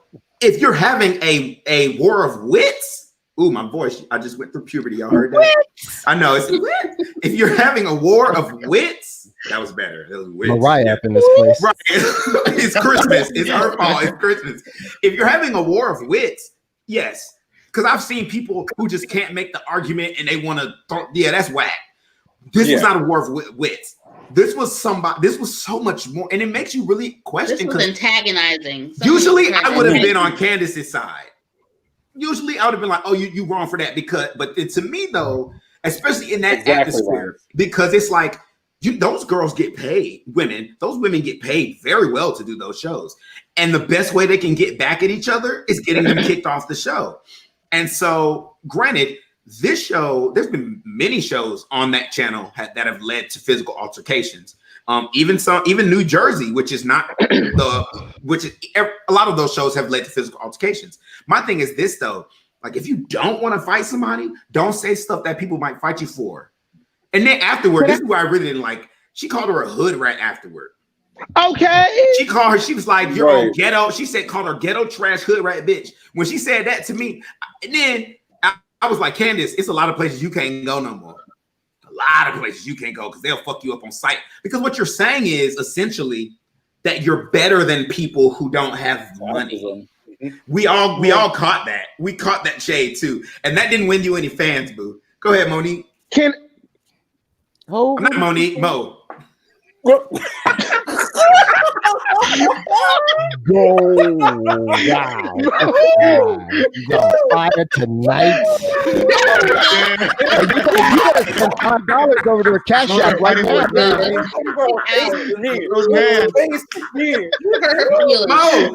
I don't have to take this. Very rude. Wait, but she's still there though. Wait. Go ahead, Mo. I'm sorry. I'm so sorry. That was my fault. It's Christmas. My bad. Yeah. We need to figure out what's in that cup because it's just energy drink. It's an energy drink. Well, you need to get over them jitters. For reparations. Go ahead, Mo. I'm so sorry. Anywho, I was talking to my brother about this when the incident first aired, and I was on the side of Candace because I didn't know any better. But after finding out that she was being so antagonizing, honey, we know it's a show, and we know that you get paid to act aggressive in that way in order to gain fans, but you took it too far. You took it too far. And as Monique says, when you do clownery, the clown comes back to bite. Back to bite, yeah. And Monique came back to bite that ass. You had the nerve to take it to the police, which that looked bad for both of you guys because as far as your contracts are concerned, behind the scenes, that doesn't look good when you're negotiating for your next contract. Because if you're willing to call the police on those productions, that's not a good look because those does cause liability issues with those productions. It does. But that's what she was trying to do. And honestly, I'm gonna say this: if you go into that whole show, they're trying to make her, Monique, look like a liability and as a whole. But I want to kind of broaden the conversation. I'm not talking about Monique. I'm talking about Candace calling. I know. You're Candace. Yes, I agree. Filing charges because that creates an extra liability for the network. I agree. Can I ask you a question? I did want to broaden the. Hold on, wait. I wanted to broaden the scope of the conversation. We can keep talking about the show, but I want to also loop in like us individually. Has there ever been a, because now we're adults, and I remember my mom told me, once I was 18, she's like, once you're 18, it's different. You can't just get into fights. You can go to jail. You know what I'm saying? So, we all saw the video from earlier today with the Lipton iced tea. Okay. Thought it was Arizona, but who cares? Whatever it was, it hurt me. Baby. It hurt me. So I'm gonna actually go to Davila because he's been incredibly quiet this episode, probably because everybody's hyped up. So let's talk about it. How do you feel about all this? About everything, taking a verbal to a physical? Yes. I mean, I think sometimes it is necessary it depends on the energy and the intent that's behind those words and how they're coming across. Because if they start to get threatened, then I'm definitely gonna kill a motherfucker or punch somebody in the face if they start threatening the family. And that's just me. I will take it to the next level. I'm very aggressive when it comes to defending my family. I don't know. The last time I got into a physical fight was in 2013, 14. And the guy just punched me first, and he was upset because I was, we were joking around, and then I think I took the joke too far, and then he punched me in the face, and then I blacked out, and he was bleeding. But I mean, I don't think it should ever first step that it should get to, but I think that there are points where it gets there because people start getting heated and they can't control their emotions. Right. Let's talk about this then. Who's ever been in a fight? Raise your hand. As an adult. Rakia ain't an adult. As an adult. Okay. Well, okay. So for the people who've been in a fight, like a physical for the fight? people who've No. been well, I mean, it don't have to be a fist fight, but I mean, because girls don't. Not girls. People don't always get to fisting. Sometimes you just get a bop bop, and that's it. Then you out. You know what I mean? But, I mean, I've never been into that. No. Sharkeisha, no, she wasn't ready. Can I ask a question? Wait, hold on. Tristan wants to ask a group of question. Everybody, go ahead, Tristan. Because it has to do with the show, but it ties everyone together. Everything, or can bring everyone in. Come on with it. So the one physical altercation I've had, the issue was me and a friend were having a disagreement, but it was how they were acting in front of people. Like had the disagreement happened just between the two of us, it probably would have been different. And the same with like Monique and Candace, it was happening. You were trying to punk me in front of people. Do you feel like there's something to be said about when you're around people and there's an audience and somebody trying to perform? If that makes any sense. Like posturing, like some people will know they can't fight, can't fight, but will put on a show because they don't want to look like they can. Like they don't Right, or they want to, I call it sunning you. They want to sun you in front of people. And it's like, that's the worst time to start a fight with somebody is because your ego. Because let me tell you what your ego ain't going to do. Speed up time, heal wounds, pay your mortgage, get you out of jail. It will not do any, even though you might ask it to. It won't do it. Trust me, I know. Okay. So for me, after Danny Dondre. You're in the middle of my screen. I couldn't see you behind the camera. If you was raising your hand, DeAndre, go first. Then it's Dondre. I like how the D's are at the bottom. My bad. It's okay. My bad. I mean, I had my hand up the whole time, but whatever. I didn't see. I'm sorry. Look, y'all three are going. Mo, Dondre, and Danny. Y'all figure it out. It's Christmas Eve. Dondre, go. Dondre, go. Oh, I'm losing it. Sorry, Tristan. Refresh me on your point. I'm losing it. Do you think that people? Do you think there being an audience around when you and someone are having an altercation heightens the situation or make it more likely that you will get into a physical altercation?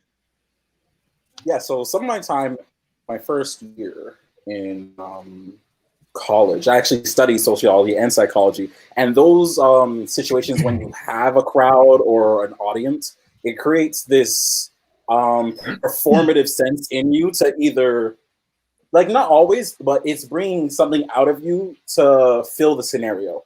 So, like, even in the who was the one that was being attacked? Candace is her name?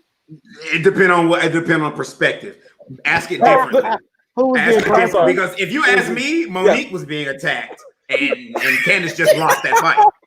That's how I feel. Look, let me tell you what I will never do is walk into somebody else's space. Okay. At the end of the day, you can't handle it. Cause that fight. So the opposite of the instigator. Yeah. I do believe even on that side of things, I feel like if it was just I think Tristan was talking about it. He had this altercation with somebody, but it was in front of people. And they may not have fight. They may have just talked it out if it wasn't surrounded by people. I'm sure that maybe they could have gotten to a conclusion without everybody surrounding them. Because, I mean, people around you will also expect you to punch this person in their face. And they're heated for it. Like, so it's a but this is a callback to what Danny was saying earlier about just lost it. Go ahead. I had it and then it left. Danny, refresh him. You said something earlier about I don't know. I said a lot of things. Repeat what you just said, Andre. That last part. I have ADHD. Don't do this to me. Me too. Like everybody on this we on struggle bus right now. But the thing about it is like this. So when you're looking at a situation like the Candace Monique situation, I feel like, okay, let's also bring in the other situation with the Lipton iced tea thing. So, because I had a conversation with this man on one of the forums that I'm in, the group we're in, Mo, and I was trying to explain how words are violent. And he was like, words are not violence. And I was like, yes, they absolutely are, especially words that precede violence. That means they come before violence, right? Yes. Right. Yes. So specifically the F word when it comes to people LGBTQ, specifically gay men, the B word with women, the N word with black people, et cetera, right? So in this video, this white dude, I guess he was talking. It's not. Oh, I've seen the video. It's not funny. He was talking to the clerk, and the clerk was black, I assume. I couldn't really see the clerk. But this white dude was at the counter talking to the clerk, and there was this dude behind him. He was staring at him like this, though. He was looking at him like this. I couldn't see his face, but the way his body was leaning, I knew the face he was making was this one. Twisted tea. Oh, really? What? So he said, yeah, N-word. Like, I can't say it. Yeah, N-word. Pay something. And then the black dude who was looking like this had a can in his hand. And he flipped the can. That's the part that gets, he was gonna flip it, then smack him, but he dropped the can, right? So when he bent down to try to get the can, the white dude tried to kick the can and missed. And the black dude just got up and literally sent this dude. That's the sound. That's the sound. He literally sent this dude flying back like 5 feet. No lie, 5 feet. And then I'm thinking to myself, now knowing that we were gonna do this show, I'm thinking to myself, that's crazy that this happens tonight. Because to me, in that situation, that is a situation where violence is the appropriate response. Because when you say words like that, you're tying them into the history attached to that word, which is a history of pure violence. Don't hear Dondre, move the phone. I got the video. If I wanted to show it on the show, I would have shown it on the show. No, I don't know what kind of legal. I don't know nothing about no legal troubles. Now I don't like the law. Yeah, not only just that. The law and the situation with that situation with that guy when he was making those statements, he was also in a very aggressive stance and was getting into that guy's space. So very similar to the Candace Monique situation. It was definitely his attention to like, okay, what you gonna do? And unfortunately, he got the end of that can, and he got them hands. Man. And just like Danny wrote earlier about that Toby song, you should have tried Jesus and not me. I love that song. I mean, I'm not one to fight, and I'm gonna go over that in a minute and talk about how like I don't. But like I love that song. Yeah, that song is everything. That is Go ahead, Dondre, Okay. and then Danny. Oh, Dondre just went, right? Yeah, he went over twice. Yeah. Okay, my bad. Danny. Okay, so a few things. Yeah, there's been a couple of times where I was like talking mad shit to somebody because they were being an asshole. But like the situation was such that I knew they weren't going to do anything, and so I just went in hard. Like these are people that would have just kicked my ass, like just pounded me into the pavement. Like an example is I was at one of the Army leadership schools, and it was like near the end. So if he had like tried something, he'd have been out, right? But he was being an asshole, and so I just like started doing my thing. And then what is he gonna do about it? Nothing. But all right, so the thing about ego and like people are out and whatever, I kind of want to point something out. The lion does not like here come the hyenas. The lion does not just like fuck up a hyena because like the hyena is like just getting in his shit. He leaves because it ain't worth it. It isn't, right? Like the lion will leave. The lion doesn't want to get into an altercation because yeah, he'll win. He'll probably kill a couple of the hyenas. But he's going to get hurt. He's going to get injured, and so like that's a lion. So why do I gotta like, what's my ego? I gotta throw that up in there. Like whatever. I know. So I can just walk away. You can't disrespect me really when it comes down to it. I can allow people to disrespect me, but it's not that the power's not theirs. So I mean, if it's just words, there's only one exception. I'll show you what that is in a moment, for words. If it's like violence, like if there's pending violence, or if someone needs to be defended, or if it's like harassment, like straight up, like you leave and they just keep coming at you, then that's to me, that's physical attack. Cornering is physical. I agree. Like, that's physical. Don't box me in. So the only other thing, and this kind of touches on what Duryea said about words that have violence included. This is the other time you're allowed to hit somebody, and all it is words. You don't even have to know them. Here, you see if you. Yes. Yeah. I don't know what that is. Oh yes. White supremacist. I remember that. Dude just came up to him while he was in the interview and just decked him. Yeah, No he was in words an said. interview talking about what they were doing. He was an alt-right guy and a Nazi, basically. And like some dude just came in out of the side and just clocked him hard. And because what he's doing, like that's violence. Like when you are speaking that like sort of that rhetoric, that's a call to violence, and we see what the result of that is.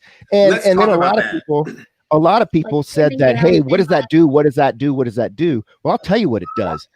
When's the last time anybody's seen Richard Spencer on the news? So let me ask you a question. And my friend, I'm gonna reference a conversation a friend of mine had on Facebook today. I love this girl. I really do. And I'm not trying to, if she's watching, I don't think she watches. But if you're watching, I'm not trying to put you on Front Street, anything like that. So but it's moments like this where it's hard for me to explain effectively how this is violent. So I posted something today about the Bible. Kurt Franklin had basically made a statement saying the Bible is not an instruction manual on how to hate gay people, right? I saw that. And a person got on my they responded basically agreeing with Kurt Franklin, but then there was an addendum. Yep. Where there was basically like the addendum basically said, it's the person's actions that we hate, not the or that we dislike, not the person, which low key was, it's still a sin to be gay, right? So to me, and I know this person doesn't view it this way, that is violent. That is violence because it's thoughts like that are the seed of people killing trans people. And because it seems like such a leap, they don't feel like, oh, no, that's not violent. I wasn't being violent. But yes, absolutely, because a little child hearing something like that is the seed that they need to then grow into a homophobe. And you don't take responsibility for it because it's not outright violent. You're not outright saying, go hurt gay people. So therefore, you feel like it's not violent. But when you're on the receiving end of that, when you've seen things from all spectrums, especially having the type of some of the people in my family, knowing how they became as homophobic as they are versus people I know as friends. And that's where it starts. It starts with these really small, tiny things, these dehumanizing things, or these basically, this person is wrong. And therefore, I don't have to value them. Tristan did have his hand up first. So but basically the conversation is about how are words that are seemingly non-violent explain how they are violent. And I think with this specific situation you just mentioned, not only about what it does in terms of planting the seed for people, for young kids or people, that kind of thing, it also invites then other people who have more extreme, more forceful views and ideas. It gives them a window to say something. So what she said on its face isn't that jarring, but it does invite then someone else to come in, and it's only one street away from saying faggot. Like literally, we're getting very close to there, and it then makes somebody feels like, okay, well, it gives cover to people who have more sinister intentions and more sinister thoughts and ideas. Right. Mo, and then Jose. I was just gonna say and then the bigger issue is that they're gonna claim, well, it's my religion and it's my First Amendment right to say it because I have freedom of religion. But then at that point, you have to accept that First Amendment protects you from the government, not from these hands, y'all. Okay. Yeah, well, that's right. Though they can say it all the time, but the consequences to what they say. And I feel like until we start to heal as a country from past trauma, because we have like a system of trauma that we were just as a country we refuse to heal from, even just from the civil rights movement of trying to upheal that racism that was centralized within our government. We just refuse to heal from it. Like with the Holocaust in Germany, it's illegal to put up that that Nazi sign. Very it's illegal to do that. Very. If you do that in public, there's going to be a cop that's going to tap you on your shoulder, saying you're under arrest. You're going to jail. Because the history is attached to it. Right. And it's really hard to explain that to people because, and the reason I brought her up is because I know her heart. You know what I mean? And I know that she's like a really sweet woman. She's a really sweet woman. So, but it's so damning. Just that little question, that little addendum in the middle of all that like support for what the post was saying. Just that little addendum was like a whistle. It was like a dog whistle. It really was like, but it's still wrong. So get yourself together, kind of sort of thing. And that's what people use to run with, Rakia. So Davila had mentioned this in the private chat, microaggressions. You're absolutely right. Because the thing with microaggressions is they build up. You pile these on and no one thinks anything about it because, it's just that one time, this time here, one time there, this person said that, but the person that's going to eventually go off on you about these microaggressions is dealing with this for a very long time. And they're not small things anymore. It's all underlying issue. Kindermage has been talking to me a little bit. They're like, use your words. And I was like, I use my words. Normally I don't have to. But my thing is, when we talk about First Amendment stuff, like not even just like the First Amendment doesn't protect you from these hands, but like First Amendment doesn't protect you from me not supporting you, like celebrities and businesses. I don't have to give you my money because of what you say or what you do. Like the First Amendment just protects you from the government. It doesn't protect me from completely disregarding you because we're not on that level. I'm sure I'll have some other thoughts, but I'll go to Mo. I did want to throw this in there. And also the thing about it is this whole idea of First Amendment after freedom of speech, you absolutely do, but you're an adult. Consequences. So you understand consequences, right? And it's not even about threat. It's not about what's going to happen to you. I just mean like now that you've put those words into the ether, they're going to affect consequences. people, and the word consequences always sounds like a threat. It's not saying that, but like, No. now there's a little child over there that heard you say that, right? Who is struggling with that and hates themselves a little bit more than they did 5 minutes ago. Now there's a person who go like it's the trickle down effect to these things. You think it's so innocent, but it's not. It really is impactful and far reaching. And the irony of it is that they're referencing scriptures that's translated incorrectly. Those scriptures they're actually referencing pedophilia. They're not referencing homosexuality. Homosexuality is an 18th century term that was created. So, and if we want to talk about homosexuality, there is even scriptures in the Bible that you can technically say that they were talking about a homoerotic love. You want to talk about David and Jonathan in the Bible. So, but people don't want to have these type of conversations when it comes to the Bible. They want to have these fundamentalist conversations where they're able to control the people because they want to control the narrative of, if I create an other that I can point to that you can hate, then that means that I can control you. And I can, that propaganda, you gotta keep it simple. And I can fleece your pockets. Because President Lyndon B. Johnson made the point that the white man will literally give the shirt off his back to feel superior to the black man. Now, he said that in 1965 after he signed the Voting Rights Act. The man loved the N-word, like, saying, I think it kept his teeth white as much as he said it. I'm just keeping it real. This was back in 1965.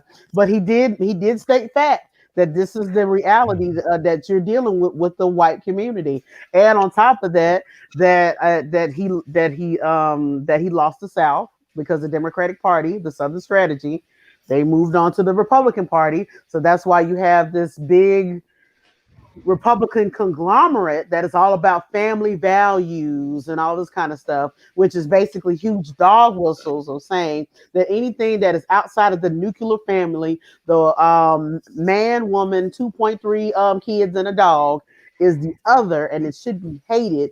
And while y'all hating them, I'm gonna fleece your pockets. And I'm gonna cut kids into 3 parts so that people can have their 0.3 kids. Pretty much. Right. What's a 0.3? I've always wondered that. It's the average kid. Always. Yeah, but the point of it is that it's basically a marketing tool in order to make money. These people have the scruples. Especially when you're going against communities that are used to like actually being communities and villages, and that's how they survive. So everybody, hold on before you say that. It's Christmas Eve. I'm feeling a little festive. What y'all don't understand, who's watching us, every time we do one of these shows, after we log off, we end up staying around and talking shit. So I'm going to invite everyone to an after show if you'd like to do it. Ooh, do we have anyone on the panel that's in for an after show? Yeah, I'm down. Okay. I'm down. So what we'll do, I like everybody here. So what we'll do is we'll head to final thoughts right now. Log out and we'll end the show. Then we'll stay online for after show. We're gonna head to our final thoughts and stay with us for a very special Christmas Eve after motherfucking show. All right.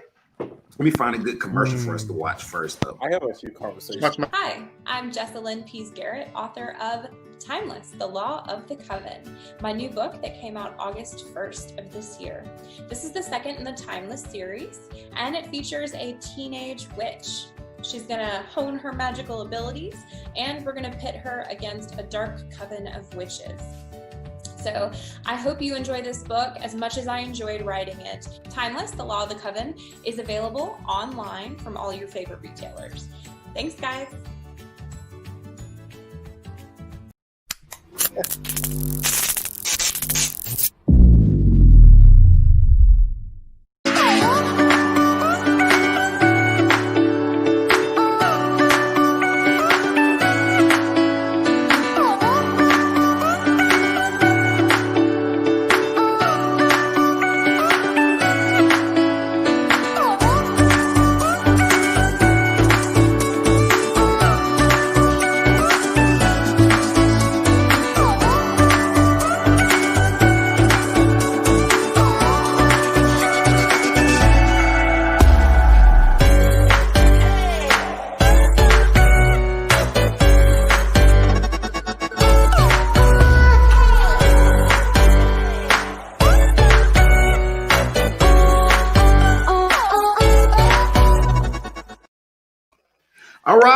right, that was Jessalyn Peace Garrett's the second book in her anthology series. I'm not sure if it's gonna be like a trilogy, so I'm gonna say anthologies because she got skills. So it might be 5,000 motherfuckers by the end of it. But she's great. She's doing a story about a time manipulating witch. Sounds really dope. Please check that out. Also, that was the Springer Opera House State Theater of Georgia bringing you live stream performances. They did their first live stream performance of Winter Wonderettes this past season, and very likely may do more. So support them. You can also head over to springeroperahouse.org to find out more information about that. All right, so we're going to do our final thoughts tonight. And before we do our final thoughts, I want to also remind you to hang out after final thoughts for our after show where we're just going to talk about whatever we want to talk about, okay? So let's start off final thoughts with Davila. Well, my final thought is defend yourself when it's needed. Don't lose yourself to emotions, and then self-regulate. Damn. I think Davila just broke the record for shortest final thoughts on time on Talk It Out. So let's have a moment. All right. Ricky, you want to go next? Very simple. A good overall rule: don't start none, won't be none. Number one. But honestly though, I don't condone violence. The verbal or physical, it really, you really got to push me to get to the point where I want to curse you out, because that's usually not my style. So, just be kind to folks and just watch what you say, and don't antagonize folks. Be kind. Damn. Right. All right. Make sure you also check out Rakia in 2 weeks on Monday on our sister podcast, Geeking Out. We have a rotating fifth chair, so hopefully we'll see some of these faces and maybe you right at home, whether you want to be on the panel here or on Geeking Out, please let us know. Let's head over to Tristan. Speak on it. Don't get in my personal space. Don't talk about my mama, and don't use words that are inherently violent, like the F word or the N word, and we good. I like that. That's fair to me. All right, Mo. Well, God made me with short arms, so if my fist is able to reach your face, you should not be this close. Amen. Everybody got the short and sweet today, right? But no, my final thought, seriously though, I came up in a generation of I hit that bitch with a bottle, and also nothing. Nuck if you buck. Anybody from Atlanta, Nuck if you buck was like basically like, look, if you don't want to fight. And also, Rod Digger, I hit that bitch with a bat. That bitch with a bat. Okay, so the point of it is, as a youngin', I was out there wilding, but as I've grown into an adult, I had to put away childish things. However, I will defend myself. When people ask me what would Jesus do, y'all have to remember Jesus did make his own whip. He made a whip and brought it into the synagogue, cracked that whip and tossed some tables. Look, he did flip some tables. He did flip some tables. You're right. Yeah, I hate that story because everybody used that story to justify being reckless. Well, no, sometimes your spirituality has to meet your humanity. Is basically the point what I'm trying to make. Okay. All right then. You can also hit up Mo on Instagram at Mo Smith Pro, MOE, and Cash App $ Mo Smith Pro, always and forever. Send that cash, send that moolah, get that change. You know what I mean? Donations are welcome. Amen. All right, Andre. Oh, well, violence begets violence, and I think as humans we should try to get along. Right, you got all philosophical sounding. Okay. All right. He's trying to go back to Wakanda with that one. Glory to Hanama. You can hit up Don Dre on his IG at Dre the Shadow. DRE the Shadow. All right. Let's hear it, Danny. What you got? All right, I'm glad everybody's was really short because I'm going to sit here for about No, I'm just kidding. So I mean, for me, like just words. It's never like, I'm not going to say it's not okay because I'm not going to judge other people's stuff. In a perfect world, we would not resort to violence for words ever. We wouldn't have to. It's a perfect world, right? I personally don't. I don't care. Like I don't feel bad if someone's calling me names or calling me things. I don't have a lot of association with a lot of with like the internalized violence of being marginalized. Sometimes people say things that are Asian to make fun of me. I don't care. Like it's just because it doesn't hurt me. Like I know, right? I know you talk about my mama. Well, I know my mom, so whatever. At the end of the day, I know her, bro. like so I know if it's true. Well, fuck, it's true, right? Like, why am I going to be mad? If it's not true, then why am I going to be mad? So that's kind of how I feel on that point. But in terms of like defense, so I will be violent to defend myself. I will be violent to defend others. That will happen, and violence begets violence unless it is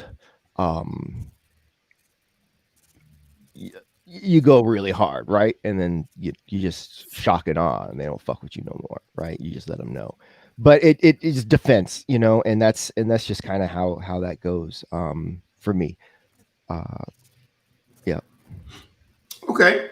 Nice. That was Danny. You can find him on Twitter at Rem Alternis, REMALTERNIS, and twitch.tv/master of Rem, REM. Danny does amazing work. He's got a graphic novel coming out called Coddlesworth Clockwork Circus. Yes, it's coming out. Right. I remember Clockwork because of Clockwork. But anyway, check that out. And when is it coming out, Danny? End of January is when we're going to run the Kickstarter for it. So this is like background from panel 1 behind me. I might throw next time I'm on, I might throw like another panel from the comic up behind me. So yeah, I'm excited. Also, you can find him, Master of Rem, every Tuesday night doing a damn thing. All right, before I get into my final thoughts, first of all, I'm going to once again remind you, hang out for the after show. But I want to say to everyone, this year has been totally transformative for me. It has been transformative for us. We've literally grown like a little family here, a little Talk It Out family. Thanks to every single person who's ever liked, comment, posted, sat in the panel, whether you're at home watching or you've been on the panel. I thank you so much. This has been such an amazing journey for us all. Next year, hopefully we just have bigger and better things. Thank you. My final thoughts is this. I consider myself a pacifist as well. You know what I'm saying? Like, even though I'm from Atlanta, I feel like there's so many options before physical violence happens. However, I take my responsibility of that, meaning I don't do stuff I try to avoid doing things to put me in a situation where I have to fight somebody. So that way, if I'm fighting somebody, it's probably that I have to. So if you don't want to fight people, don't do things that are going to incite violence. Justifiably. Now, if somebody just attacks you off that's one thing. But if you egg someone on enough, sometimes you just, you push too hard and they push back. All right. So once again, after show, right after this, we're going to roll the credits and we'll be right back for you on another episode of Talk It Out, Christmas Eve after show. Talk It Out is a space where people of opposing views can get together and have a healthy, productive dialogue in a respectful way. Keeping in mind that it's not always about proving who's right and who's wrong. Sometimes it's simply about listening and being heard. Merry Christmas. Merry.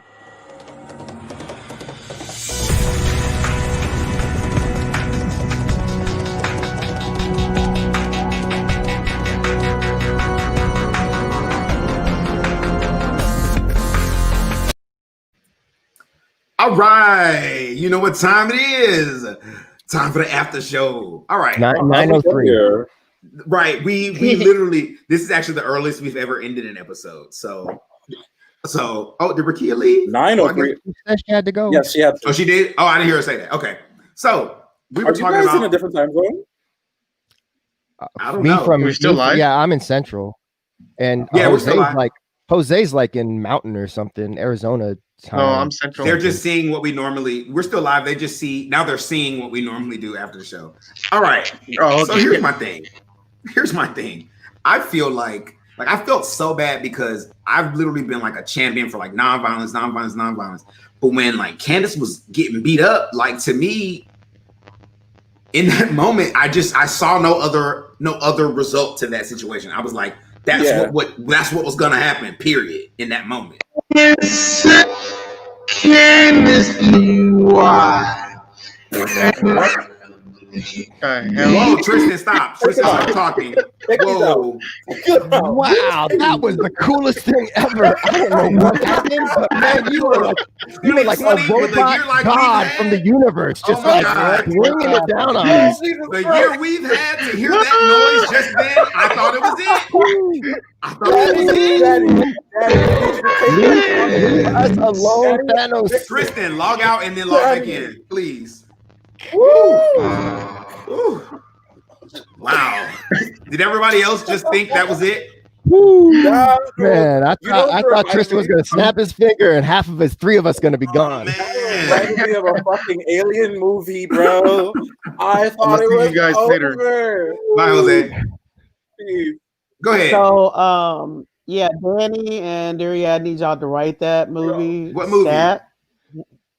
What just Tristan, happened? That would have been awesome. Is the word of like God coming down on us. Is it better now? Yes, it's better. Yeah. Go ahead, say what you got to say. I'll be right back. No. That was hilarious. Because have y'all ever met somebody who like they didn't get their ass whooped at least once when they was a child or like a teenager or an adolescent? Like I feel like you learn at an early age not to say certain shit because you know that can provoke a violent or a physical reaction from somebody. I don't think she ever had that experience, like ever. That's why she's an adult and she feels like she can just say super wild shit to other adults with no consequences. Because normal adults don't get in people's face and do this and say hit me. That's just not a normal. Far-fetched for reality television though. But like even in reality TV, like you don't, for the most part, especially on Bravo, I think like Love and Hip Hop and that kind of brand of reality TV is a little bit different. But with Bravo, they have fights sometimes, but most times they keep everything kind of on a certain. Like I'm gonna jank on you about your taxes or your house, but we kind of most times they keep the kids and the spouses and all that stuff. And to tie it all up together, I think Monique was at her breaking point because they had been perpetuating that rumor about her son not being her husband not being the father of her son for like a year and a half. And like she wasn't saying anything. She was trying to let it ride. She didn't want to give it, you don't want to give oxygen. You don't want to give oxygen to something that's not true. But at some point, it's like, bitch. Right. I feel like that. I feel like they went too far. I feel like the rumors that they were listening. Like if you ever, man, look, though, where I'm from, you don't do certain stuff. Like I do agree in most situations, no, but like if you start talking about somebody's like marriage and their children, you're talking about the legitimacy of my child. Like you're talking about whether, because on his end of it, you have to realize he's a man. So he's he's really not supposed to be arguing with women. That's the rules. Like, a man should be arguing with a woman. Right. It's like, okay, so he can't, because the rumor was that it wasn't his kid. How mad would I be if it was a woman out there spreading a lie that I was the father of my child? But I can't deal with it. So who's gonna deal with it? My wife. Bro, I feel like she got what she needed. She acted up, so she got slapped. Never got what she deserved. Yeah. Just like the guy. I really want some Candace. Is anybody team Candace? I've seen like 2 people who are team Candace. No, because do you know why? Because most people can. I think everyone agrees that there is a level where words can get a physical reaction. Mm-hmm. And I think everybody in that moment saw that girl was in her face, threatening, saying, grab me or whatever. You asked me to. There we now, go. you know what I'm going to say? This is who I'm mad at. And I hate to say it because I love this guy normally. I usually love him. I'm mad at Andy. Okay. He was gaslighting. This is why I'm mad at him. So if you watch the reunion, they basically, Monique is like, somebody asked her, Monique, what set you off? Monique said, when she grabbed around my chin like this. Then everybody on set looked at her and said, that didn't happen. That didn't happen. And even Andy said that didn't happen. And then they show a clip. And sure enough, she did do it. But what sucks for Monique is, which is why I rock with her, because she stuck to her gun. She's like, bro, that's what happened, period. And that's what happened because the courts threw it out. So I want to see a public apology from all the people who said that the stuff she was saying was a lie and that the stuff she was saying wasn't justified when it's on camera. Happened. Well, and ain't gonna apologize, but he know what he did. Twitter ate him up. Like Twitter did they? Yeah, after the after show, Twitter was eating him alive. And Talk to me. And I've watched, there are some bloggers I watch their YouTube channels. I've seen multiple bloggers discuss in detail Andy specifically gaslighting Monique, and about how, he did, which is like he told her she didn't see what she obviously saw and what we could see with our own two eyes. Yeah. But then that goes to show you Andy isn't as prepared for his reunions as he should be. Because he should have seen that clip. He should have seen that clip. He should have seen. Now, to me, I think what happened was she said it at the reunion, right? And I don't know how he could. You're absolutely right. How could he have not seen that? This is my thing. This is my question. This is what I'm thinking. Monique saying that at the reunion because she said that happened, right? I'm thinking nobody on crew or on set thought to look. I'm thinking until she said it, no one thought to look. So they didn't even notice that until she said it. Maybe that's the only thing I can think of because Andy's usually very prepared. He's usually very prepared. All the Housewives shows have different production companies that do them. They're not all by the same people. It's like a team. Right. Andy Cohen used to be like the producer of the shows, but then when he moved into he has like a corporate position within Bravo. He's like head of casting or head of talent or something like that. Right. So he doesn't produce hands-on like Andy used to legitimately approve the cuts. But he watches of the show. He watches it, but you got to think. Yeah, but there's 10 of them now. So how are you going to watch all that? He watches every show on his network. I believe that. I think he watches them when they happen. I don't think Andy goes back and rewatches them before the reunion. And I also think that Andy has a team that reminds him of things and watch things for him. And his team just slipped up and mucked up. Now, where he went wrong was on Watch What Happens Live. He doubled down on his gaslighting. He was still saying that didn't happen. And it's like, well, did you not? We just aired the reunion on your network. You didn't watch it the last hour? That's what I don't get.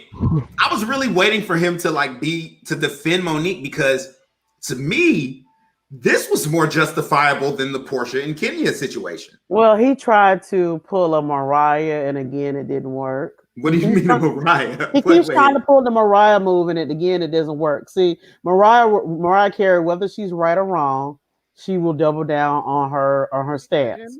Yes. Just like when she makes the comment about when people ask her about J-Lo. I don't know her. Right. And regardless of how many times people ask her, I still don't know her. I don't know her. She clearly knows her. Right. Well, no, she knows of her within the business, but she knows that there's beef because of what happened with Tommy Mottola. But she's refusing to talk about it. Right. So Andy Cohen tried to do that similar comment with what's that comedian that he used to be Good Judy's with? Not Good Judy's. Kathy Griffin. Because Kathy Griffin, him, and what's the name that's over at CNN? Anderson Cooper. They were all BFFs. Right. They were all Good Judy's, and they used to do the New Year's Eve specials every year. Well, they kicked Kathy Griffin out the clique because she made those. They made that. Hold on 1 second. I'm sorry to interrupt you, Mo. Key and April. I need a Candace. I need somebody who is Team Candace. Please, can I send y'all the link and y'all hop on here with us and talk about this?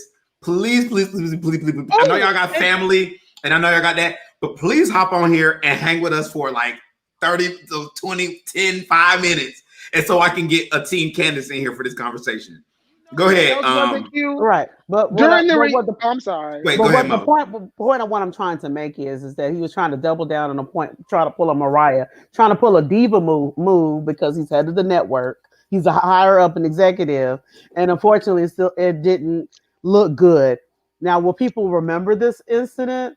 Probably not. No. There's going to be, the next couple of weeks, they're going to forget about it. Right now, they're talking about the whole Jamal Bryant thing, where Monique had a big book of receipts, plopped it down which I found completely ridiculous. But I mean, it is reality television. Whatever. Let me tell you, I have never gotten my life as much as I got my life at the end of the first episode of the reunion. When she pulled out that binder, licked her, and just started reading, and was like, and she had the receipts, bruh. They was like, is that his number? And when Giselle said yes, she had every right, because they had no business mentioning Monique's husband. And you especially shouldn't mention somebody's husband when the person your baby daddy you're supposed to be with, he doing God knows what with God knows who all around the town. And just for the record, Monique ain't the first person to bring that up. All that stuff has been floating around in the internet blogosphere since the show started this season. Let's be clear, Monique. I'm sorry to interrupt you. Are you Monique, good? When the producers asked Monique about the rumor, Monique's response was, "I don't want to talk about it. It's that bad." Right. Who's the person who actually said it on the air? Giselle. Now, this is the thing about at the reunion, Andy was like, but he said, that's what I didn't like. He looked at Monique and said, no one ever said that on the air. Then Monique goes, Giselle just said it in her interview. And then he's like, that never happened. And I'm like, yes, it did. Giselle absolutely said it on the air that wasn't her kid. And I'm just like, so she basically, her whole, what Monique is saying is they wanted to plot and make it seem like they wanted to get this talked about on the show. And now we're talking about it. And Monique wasn't the one who brought it up. So for me, I feel like at the end of the day, Keisha, please come on the show. Can I see you the link, Keisha? Go ahead. What pissed me off the most was Candace's victim mentality. And let me explain. You want us to believe that you are so traumatized and you are so victimized by what happened. But then the whole reunion, you making snide comments under your breath. You saying shit when no one even, we're not even talking about this. We not talking about you in this situation. And you making comments and you got all the mouth and stuff still. And then the moment you bring the situation up, you want to be in tears. Bitch, this happened a year and a half ago. That's that part. Look, and then to me, because I'm all for a good cry. Let me tell you, I'm all for a good cry. However, first of all, 5 minutes ago, she's been waiting to do these receipts all year. And what I love about Monique is every single time Candace says something to her, okay, I'm sending you the link right now, Keisha. Every single time that Candace said something negative to Monique, Monique was like, no response. She whispered something to Ashley, but she didn't go back and forth. Paid her dust. Gave her dust. Then cried. And then the part that pissed me off the most was they were saying, well, Candace has every right to feel how she wants to feel. Okay, you're right. But then why are y'all pressuring like Monique? Why aren't you more upset? Why aren't you this? This shit happened for Monique. Year ago. This happened a year and a half ago. I'm not upset because I'm good. We good also, over here. Let's be clear. Candace literally she cries so much that everyone makes fun of the fact that she folds a napkin and cries. It's a meme now. Like Candace crying is a meme on the Twitter. The whole Real Housewives season is Candace crying. The whole time. Like, I'm like, bro, you are look, let me tell you what about me. I have a really slick ass mouth. I'm better with it now than I was when I was younger. And luckily, I didn't really have to get my ass kicked too many times to learn. You know what I'm saying? So to me, I'm sending April the link too. So to me, I feel like this. If at the end of the day, you're not about that life. What I never did was go to school and talk shit to certain people. I talk shit to my friends. You know what I'm saying? My friends who know who I am, who know that, you know, I'm not gonna talk to no person, and I'm definitely not gonna say nothing about nobody's family. Not from Atlanta. Not from Atlanta. You from Atlanta, you talk about somebody's family, you better be ready to go.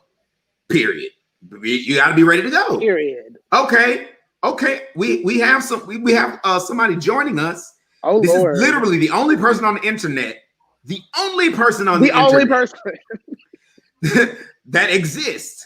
That is Team Candace. They're not here yet, but when they get connected, we're gonna have them up here. We got one person who's Team Candace. We found them in the depths of hell. Oh, and can we? No shade, Keisha. I'm just saying that's how difficult it is to find. Why Jamal Bryant got on video now? And why did Jamal Which video? Bryant? Dondre, which video? The whole altercation. Oh, at the winery. Jamal Bryant get on Beyonce's internet and have all that mouth on his YouTube channel, but you wouldn't come to the reunion with your woman and defend her. You got her out here looking crazy as fuck on the TV. She looks crazy as fuck. She looks crazy as fuck. He has scheduling conflicts. He is running. You know what sucks? You know what sucks to me? No, look. First of all, that's if he had showed up there, that's a check. Okay, no, he was ducking something else. That's a good ass check. And if you notice, all the men who had shit to answer for wasn't there. Michael wasn't there. Jamal wasn't there, and Juan wasn't there. None of the men who we got questions for. None of them. And you know what I don't like? What's crazy is last season, my favorite. Are you there, Keisha? I'm here. I'm here. I just saw. Just not, I was waiting for you. I was waiting for your camera to show up, and I was like, "Camera's not showing up." Yeah, Keisha was getting ready. Okay, go ahead, get ready. So let me give y'all some backstory on Keisha. Like, I put up a little post about. Sometimes I troll now. Sometimes she was the only person I could find that was me and April. But April said she was team no one. Okay, I'm team no one. No, now you're changing it with a little bit of Candace. Okay, so let's hear you out. We're gonna give you the floor. Why are you Team Candace? Okay, here's the thing. Y'all are making fun of the fact that she cries, which is at this point, it's pretty funny. But it's funny because her act of crying is like theater within itself. That's why it's funny. However, I'm not going to like hate on the girl because she's crying about this particular incident, because she is clearly someone who's embarrassed, like April said in the comments, embarrassed that she got her ass whooped on TV.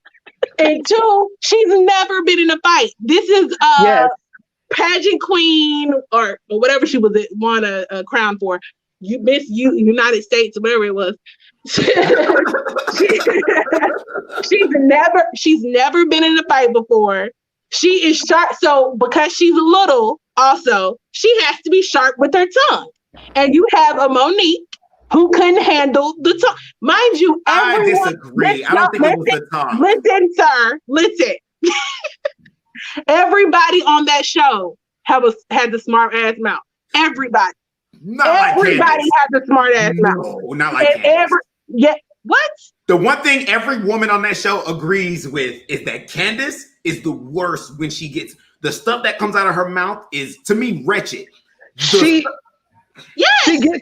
gets in her whenever she gets in her feelings, like when someone gets in her skin, she immediately goes to the gutter. Like I think everyone else. And I am shocked that she's not a Scorpio. I'm shocked. And speaking as a Scorpio, there are some of us who will really go there, but we have a little bit more restraint. Did y'all catch when Andy tried to warn her? Because he did. He said he looked at her. He said your comments on Twitter are whatever he said, and then she said, because she knew she was talking to her boss, right? That's what. Okay. And if we be wait, let me say this real quick. I think he partially. Let me say this. What he did was he said he looked at her with that father face and said, "Actually, your comments on Twitter are a bit much." However, he said it. And you saw that moment where Candace was about to say some smart shit, but then remembered who she was talking to, right? And she couldn't really, and that's what gets me. She knew who in that moment, she's like, I'm talking to my boss, I don't want to lose my job. So that moment, but she doesn't give the women that same respect. But here's the thing, No, she was talking. I think he was also insinuating about some comments that came up that she did a couple of years ago before she got on the show.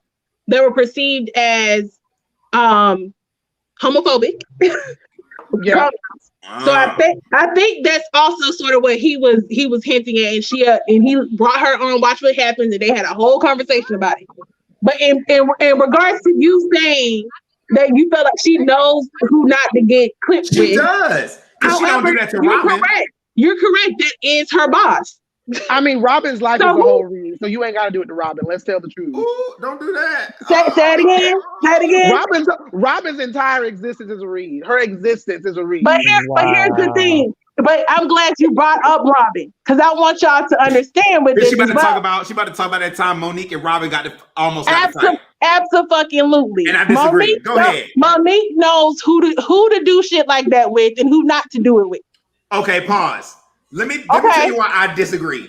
Okay, why? Monique was toe to toe with Robin, and her shoulders was up. In the hood, people that fight, that's basically bitch. If you want it, it's here. So and Monique was in that fight. Neither one of them wanted it.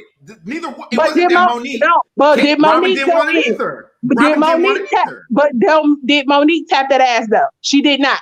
But the difference is this: Robin didn't do all this shit.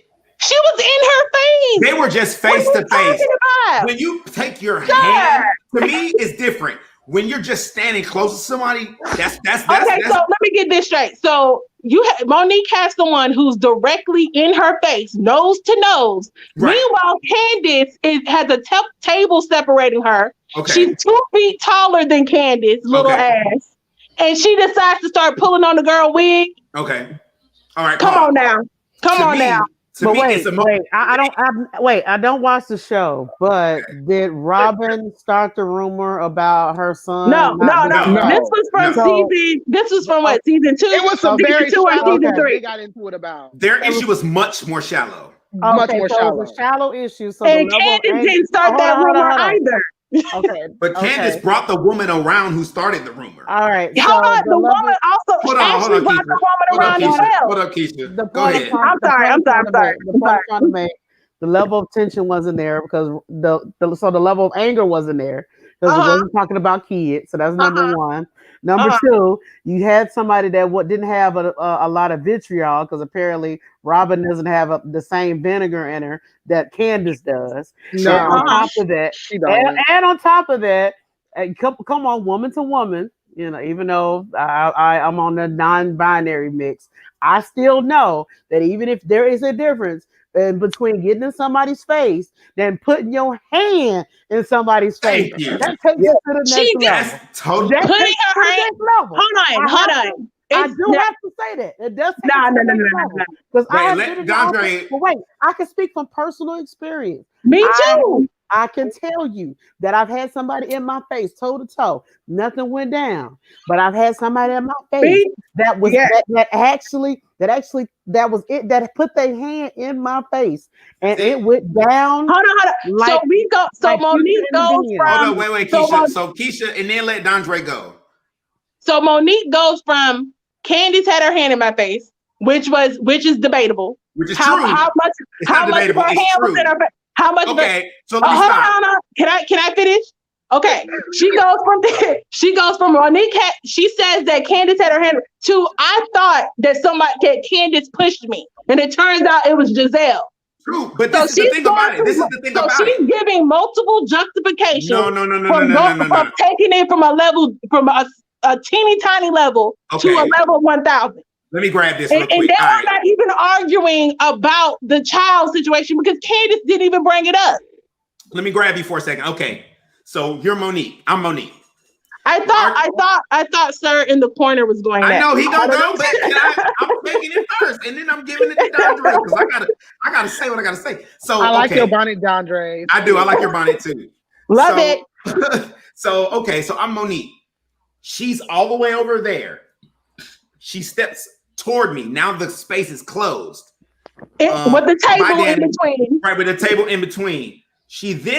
This is what happened. It all happens very quickly. She reached across from her, right? And said, drag me, Monique.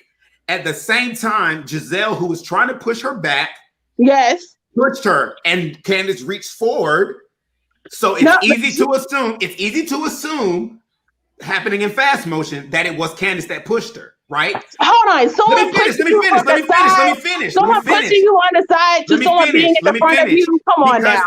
At the end of the day, the push came, and then Monique's immediate reaction was to push back. So she absolutely did think it was Candace that pushed her. She admitted when she saw the tape that it wasn't, and she was like, I thought that was, but it wasn't. She didn't lie about it. Like Candace continues lying, saying that she didn't put her hand in her face. So, okay. So she puts the hand in the face, she pushes. So Monique pushes back. Hold on. What are you talking about? No, Monique pushed Candace first. Yes. After Giselle. That's what I said. Giselle pushed Monique, then Monique pushed Candace, then Candace pushed Monique. Okay. And then Monique flipped her hair. Then there was a little back and forth. Then next thing you know, it went down. Monique admitted her part. The difference is, this is the difference for me, Keisha. Everything wrong about her story, Monique admitted. Candace has not done that. In terms of the physical confrontation, or you talking about the overall drama in the season? When you look at a fight, if the fights that I've been in, if you ask me to blow by blow, play by play, I'm gonna say something wrong just because. Yeah, of course, you're in the moment. Yes. So it's understandable to think that Monique really did think that Candace pushed her. Yes. Now, when she saw that wasn't the case, she immediately was like, I thought it was Candace, and it wasn't. Oops. But Candace has never admitted that she put her hand in her face. She even got everybody so much tricked that at the reunion, Andy, Robin, and Giselle also, and Wendy, that never happened.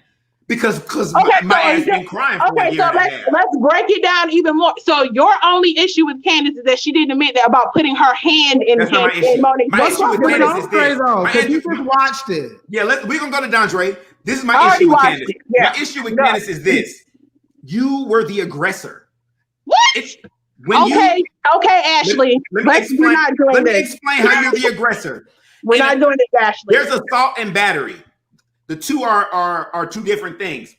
Assault is like the imposing threat. Battery is the physical contact, right? Right. So once Candace closed in space, mentioned physical violence, and put her hand in Candace's and Monique's face, she was the aggressor. Period.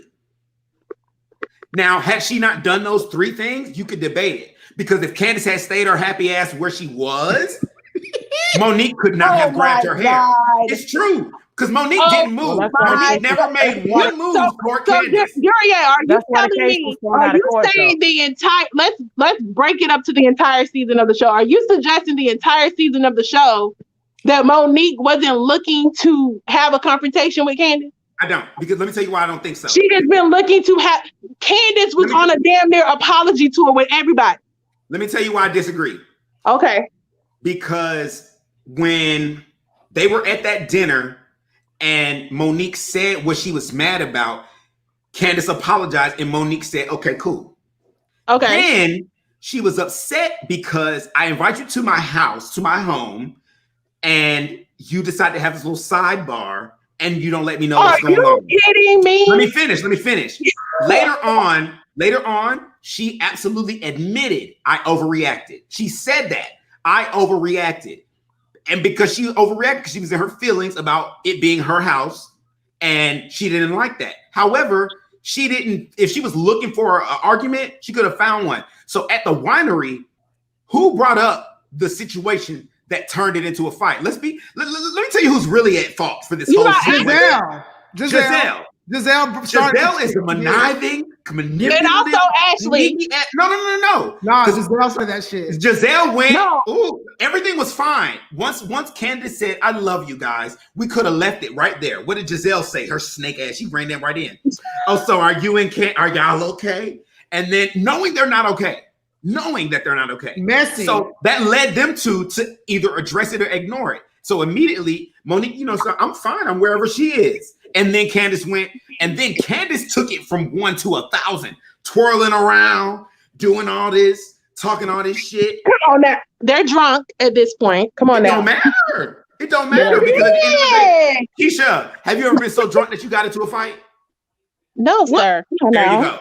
There you What's go. up with Dondre though? But listen, but I'm sorry. not. But Let's here's let the Dondre thing: talk. I'm not Let's let getting in Dondre arguments talk. and altercations at a winery. Come on now. Come on now. Go ahead. I want to know what he was Wait, saying. stop. I'm so Dondre, please sorry. go. He's But there with his before you lovely, go, his before you lovely go, bonnet. let's acknowledge the worst, the biggest travesty of all time. Not only did I find the one person who was Team Candace on the internet, I also found the only person that was Team Wendy. Who? She can leave. Ooh, no. Who? You need to go find. You need to breed some. Oh, all right. We'll talk about that. Who's Team Wendy? April. What's wrong with Wendy? Everything. But we'll talk about that later. Go ahead, Dondre. Oh my gosh. Now you're on mute. And you're on mute. So I hate reality television. So I don't watch this show. Okay. The most Wendy I know sells Dave singles. So in this matter, I just watched the video. Yes. And you cannot play the fact that Monique came to her talking shit. No, wait, there's a Candace. Candace came to her talking shit. Sorry, I don't watch the show. Candace was talking about her kids, and I remember you could see that Monique is sitting here trying to deflect the situation. She didn't want to go off at first. She really didn't want to. She's like, "Who are you mom shaming? It's not even worth it. You're not a mother." She didn't want to be a part of this, but she kept coming. Now, she was like, boom, in her face. Now in that moment, wow. Monique said, "Get out of my face. Don't do that." And she continued to antagonize. So it's a clear point where you see, Candace is pushing the limits, and you know she is. She's literally, she's like, "If you keep doing that, I'm going to pop you," pretty much saying. And then she said, "Go ahead, do it, pop me." And then that's when she flicked her hair, pop, as a warning shot. Okay. And she said, "All right, let's go." So Candace put herself in that scenario. She then escalated that own scenario and brought it to that point. If she got popped, that was a choice. Now the courts even agreed that this was a mutually physical violence is not the answer. Now wait, now what we haven't mentioned, which I think is very important, and I think is the big distinction between Robin and Monique getting into it, and Monique and old girl getting into it, is Monique and Candace were legitimate friends. Robin and Monique were never really friends. No. And so when you ain't friends with I think hate and love to me are two sides of the same coin. Yes. The opposite of love is indifference. Yes, Mo. Yeah. I feel like I can't hate you deeply. I think when you have an issue. She probably got kicked off. She'll be back. Go ahead. But I think the reason why it was so much deeper with Candace and Monique was because Candace and Monique were real friends. Like they thought, like Monique and Candace were outside of the show.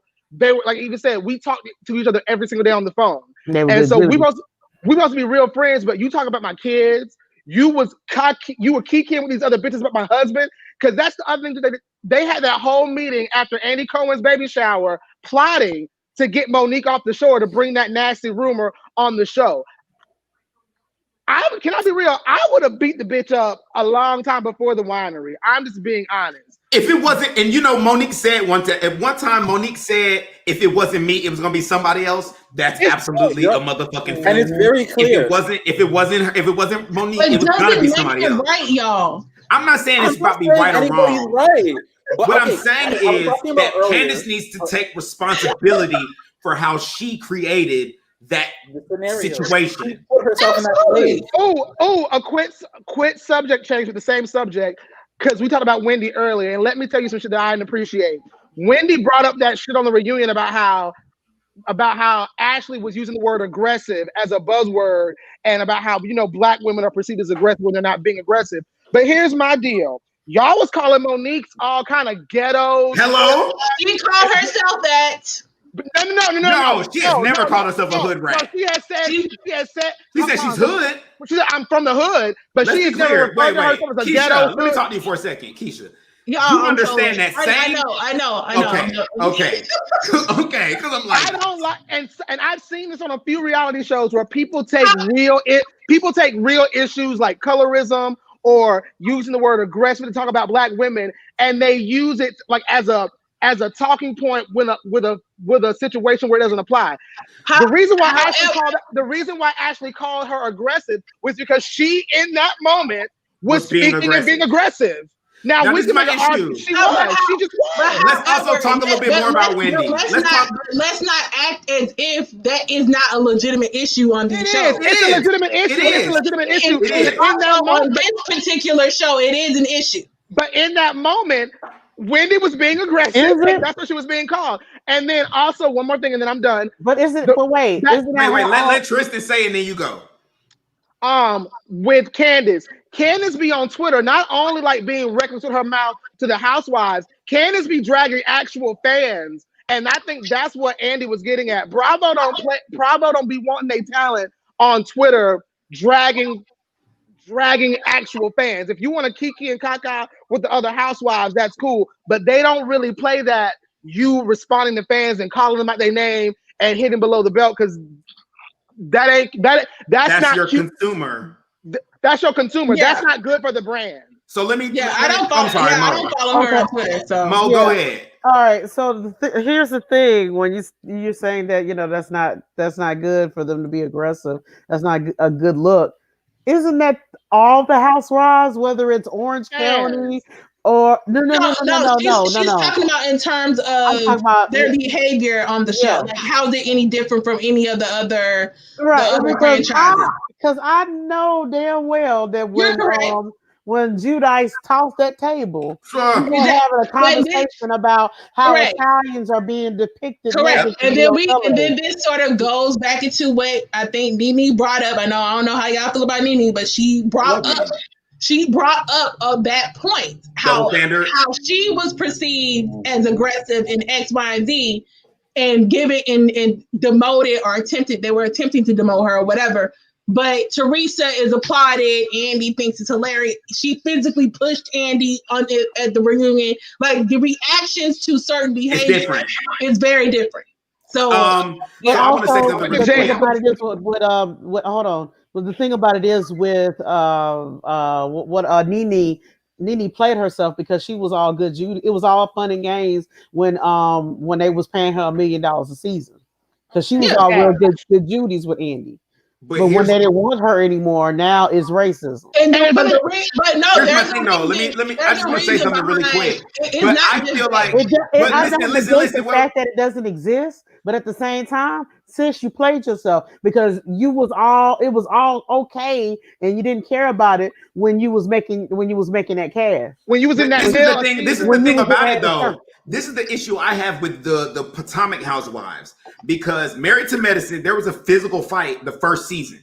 Both people who were in that physical fight never left the show. Well, Mariah left the show, but Mariah. Let's be clear. Mariah, whether she was on camera or not, Mariah got paid for every episode because she's an executive producer of that show. Yeah, but by name only, though. That's because that's still a check, though, right? That's still a check, though, right? Right, but what I'm saying is that's what I'm saying. Her issue with the show is that I'm not getting away. Hold up. Okay, never mind. I don't want to get derailed. Right. Okay. So that was a fight there. There was fights on New Jersey. There was fights on Atlanta. Now, when the fight happened on our show, not our show, the show we're talking about, in New York. I didn't like how immediately the cast members were like, "Oh, as Black women," because I feel like in that moment, and this might be wrong, please correct me if I'm wrong, get myself together. But I feel like in that moment, instead of just being like, "This ain't no different from any other people," this happens. It became immediately like she embarrassed us as Black women, and I felt like that was way too much. That's not fair to do to ourselves. Yes, I agree that there is a community. That's definitely a community issue that we have this. It's respectability politics. I agree that we are too often labeled, especially Black women, as overly. I get that part of it, but then by you all on television saying as Black women, we can't be X, Y, Z in the third. It justifies in a way to me, because what y'all should have really done is absolutely, this is no different from what happened on New York and what happened. So we're not embarrassed as Black women. We're just people. But do you know why they did that? And I'm gonna tell you why they did it. And they ain't stupid. They don't want let's be clear. They don't want Monique on the show. Giselle and Robin ain't ever wanted Monique on the show. They That's don't. what it is. Because Monique is prettier. Her family's more. It's all that stuff. She's younger. She's prettier. She got more money. Her family is what their family is not, and that's what it seems like. It really does seem like that. And what's crazy about it is, and she got all of that being from the motherfucking hood. They don't want her on the show, and so that was their veiled attempt at trying to make. I agree. Trying to plant, but here's the gag. Because when Giselle showed up to that meeting, her mind was already made up. Right, Monique. Let's be very clear. I read on the internet they just sent out like contracts to all the Potomac housewives who they want to return. Monique gonna come back because the consumer, the people who we want to see Monique. Monique is coming back. I don't know that for sure. I just what I've noticed with Bravo when they give out contracts, they give out contracts to people who A, the viewers want to see, B, people who still have a story to tell that we can actually have some content to show you, and that people who are going to actually show their real lives. Viewers want to see Monique. Monique still has a story to tell, and Monique shows her life. People like Giselle, don't nobody want to see your fake ass storyline you done made up with your husband who don't want you. Well, wait, you're partially right. Bravo does go by matrix. They go by matrix of if you're going to be watchable. So they go by your social outreach and stuff like that and focus groups. But also you have to be willing, if your cast members are going to be willing to film with you. Yes. Who's still going to be willing to film with Monique? Again, I don't watch the show. But that's going to be the real interesting. It's going to be a balance between if the people who don't want to film with her, are they even going to ask them back? So they're going to just be like, okay, y'all don't want to film with her, then it's going to be. No, Candace don't want to film with Monique. But can we be real? It has happened before with Bravo, because what I have Bravo don't take kindly to you telling them who can film and who can't. Like they don't just like I can't go to my job and tell my boss I don't want to work with her. Bravo don't like that, and it's been many seasons. That's actually why Nene kind of lost her job. That's exactly why. And let me tell you the truth. Nene went from being one of the highest paid people, not on the show, on the network, to being expendable. Because Nene what you was the only person making 7 figures. The only person that I know to Bravo and tell us what we can do with making 7 figures as well. Kim Zolciak was also making 7 figures. And Candy. And Candy.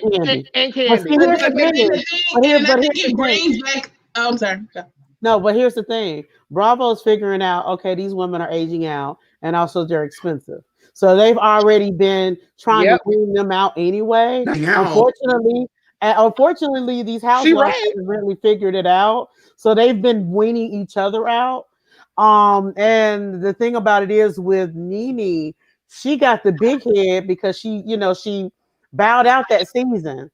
And instead of the other housewives saying, well, no, we're not gonna, even though I can't stand the bitch, I'm not gonna film unless she's back on the show because I'm gonna protect my coin. They were like, bye, leave. Right. Because they think wait, let me finish my point. So because that crab is in the barrel mentality, they're thinking they're going to get a bigger check, which they did in the short run. But unfortunately, them checks are starting to get smaller and smaller. The only one that's maintained a 7-figure check is Candy out of all of this. And you know why she's got one. And also, she's running out on her shit too. Right. And on top of that, she's the only one that's been able to survive and say that I refuse to film with anybody and still maintain with that 70. But it's only the person. Let's be clear. It's only because they don't want Phaedra anyway. Yeah, that's what I'm gonna say. If it was the fact that it was Phaedra, I think because the way the Phaedra gate happened, Portia was done with that whole. Kenya been done with that whole. Cynthia was done with that whole. It wasn't just Candy. It was like Candy being Candy. No, but Nene won't try to go to back for her saying I would film with her. And Candy, but Candy said if she comes back, I'm out. And you got to think too with fair because at that point, was the one situation I've ever seen on reality TV where I was like, yo, I would be like, no, and hard no. Well, because that was dealing with you saying someone had raped somebody, and Bravo just didn't want to play in that liability. They didn't, right. That it was Phaedra wasn't worth it. Like Phaedra don't bring enough to the show for us to even deal with that headache and having to explain why we brought her back. I'll give you an example.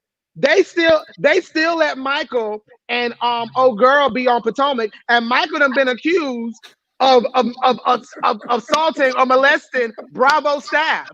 And they got footage of it. They showed footage on the reunion. Oh, they did. Look, so let me hit you with this. Let me hit you with this real quick. So let's talk about Wendy. Let me tell you why I want to talk about Wendy. Wendy is so obviously the most strategic placement of a person on reality TV ever. Who brought Wendy in? Candace. Just so happened the same season that Monique is in all this trouble. And who, it's funny, if you go back to their first encounter, right? When I say encounter, I mean the first time she was actually amongst the group of ladies where it wasn't just like a party. It was when they were at the lake house and they found out Ashley had brought her baby. Man, did she not go in on Ashley? Not only did she not go in on Ashley, later that night, her and Candace were by themselves and she congratulated herself for standing up. You stood up to the one person in the group that is the most vulnerable. Right. Great. And then she refused to apologize when she was 1,000% in the wrong. Everybody agreed. So I said, oh, Candace brought her on here as to have an alliance, to have somebody that no matter what is going to agree with her, which Wendy has unanimously done. Wendy's also somehow sorors with Giselle.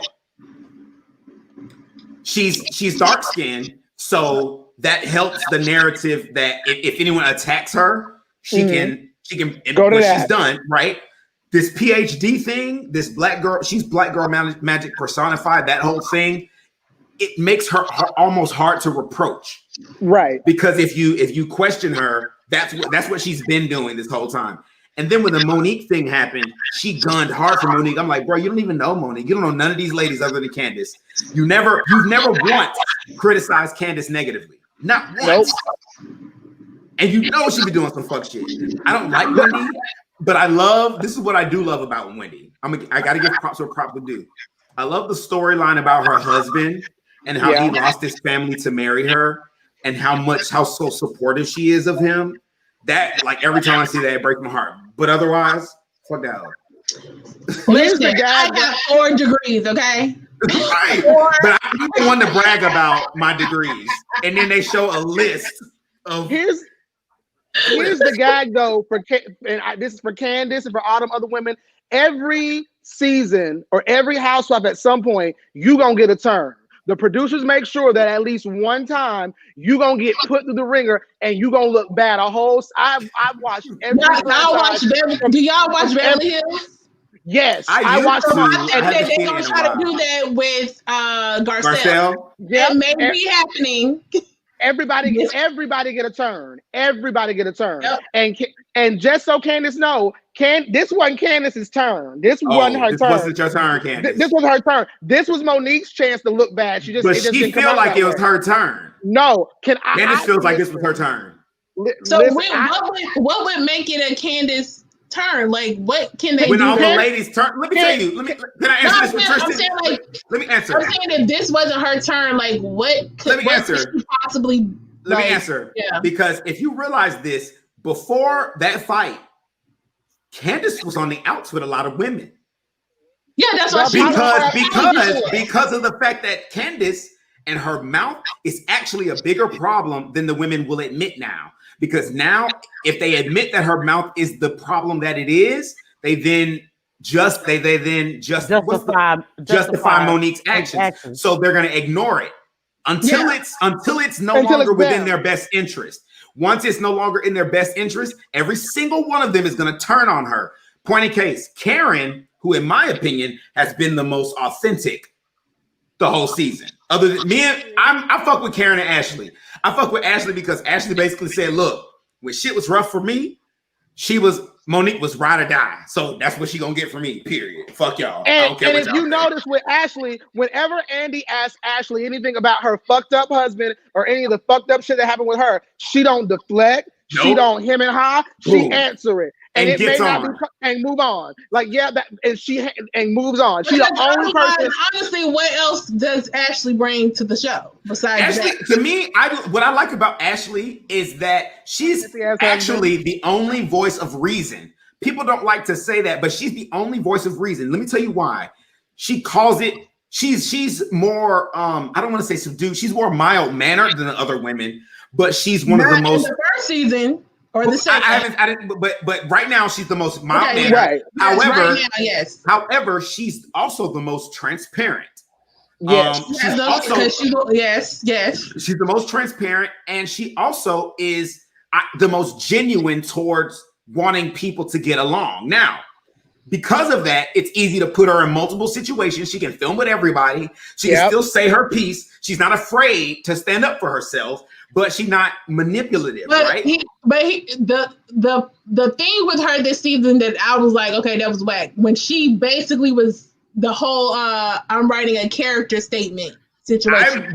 I wasn't surprised at all. Let me tell you what. I was like, okay, and then when she had that conversation with not Monique, Giselle and Robin, and it really was like you did it because you wanted to get back at her. Okay, let's be clear. Let's talk about that then. Let's talk about butter knife gate. Statement in defense of Monique, but don't do character. Come on now. Let's talk about butter knife gate. Okay, so rightfully so. Let's talk about it. Let's talk about it because that's the big point. Because Candace has been allowed to duck this smoke, and they haven't mentioned it on the reunion. I hope they do, but this is the real tea about Candace. This is why what happened? What happened? What's going on? I guess he got excited. Anyway, Candace, oh man, he left. I don't think he's gone. I think he just got lost. Yeah, he didn't say bye or nothing. Yeah, he would have said bye. Candace and her husband on the last episode, after I saw that, I was like, oh, y'all are hypocrites. Because as soon as he said nothing, he really didn't say no offensive shit, no hand gestures or nothing. He put his hands on that dude. And he turned around, started pushing that nigga, and he saw the camera and pulled back. But hold on, wasn't he in his face? They were not in a threatening way.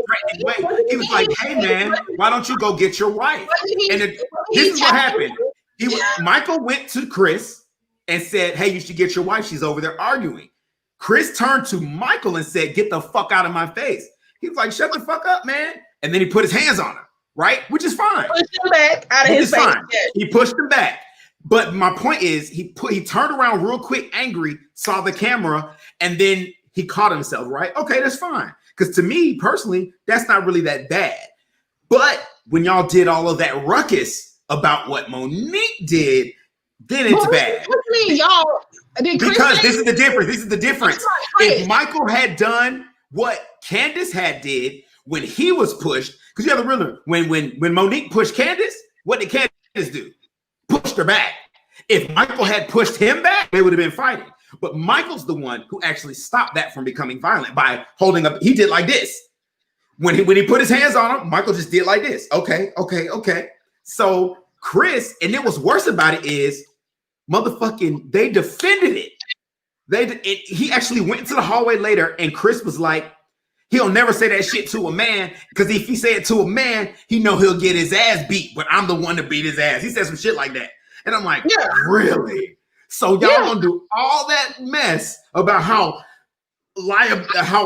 Monique's a liability when you and this dude don't even have no smoke for real.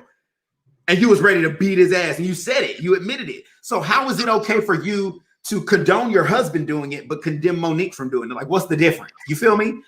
Like, I feel like if you're going to condemn Monique from doing it, you need to say, yes, my husband was wrong. He should not have done that. And he's just as much a liability as Monique is. You know, it's a double standard for a woman. Yeah. A woman has to be a subhuman or superhuman. There's no in between. And furthermore, they wanted to get rid of Monique. I just want the old, not the old days, but just like let's keep the same chatty, like the energy, like don't do the physical. Why are you doing the? Let's keep the physical shit out of it. What are you talking about? I think the fights wait. In general, there Pause. Yes. Pause. What's off? Yes. Sheree and Kim got into an altercation. Remember, she shifted her wig. Yeah. Teresa Giudice flipped the table at Danielle. I'm talking about all of them. I ain't talking about just this show. I'm like, let's keep your smart ass mouths and keep it going. I mean, the thing about the thing I like about a fight on a reality show. This is what I like about a fight on a reality show, like this one. Not like Love and Hip Hop, because on Love and Hip Hop, that's like that is typical. That's what you would expect from a show like that. But because that's what their lives they live. Yeah, that's what I'm saying. Yeah. Also, none of them be calling the police on each other neither. Anyway, but so, you know, I'm gonna say, they do. Right. Yeah, they do. Yeah, they do. So I'm gonna say this though: the thing I like about a show like this, when it has a fight, then the real versions of themselves come out. That's when we get to see who they really are, not who they want to present. You know who has surprised me in the most delightful ways throughout this entire season? Oh, Karen? Yes. Oh, listen, Karen. I did not like Karen last season. This season is I fucks with Karen. I fuck with Karen. Yo, I fuck with Karen. Please get drunk some more. Please. Yes. I love Karen. I love everything about her. Like, not everything, but I really appreciate her taking that stance of I'm not choosing a side, and you're not gonna fucking make me. I don't care.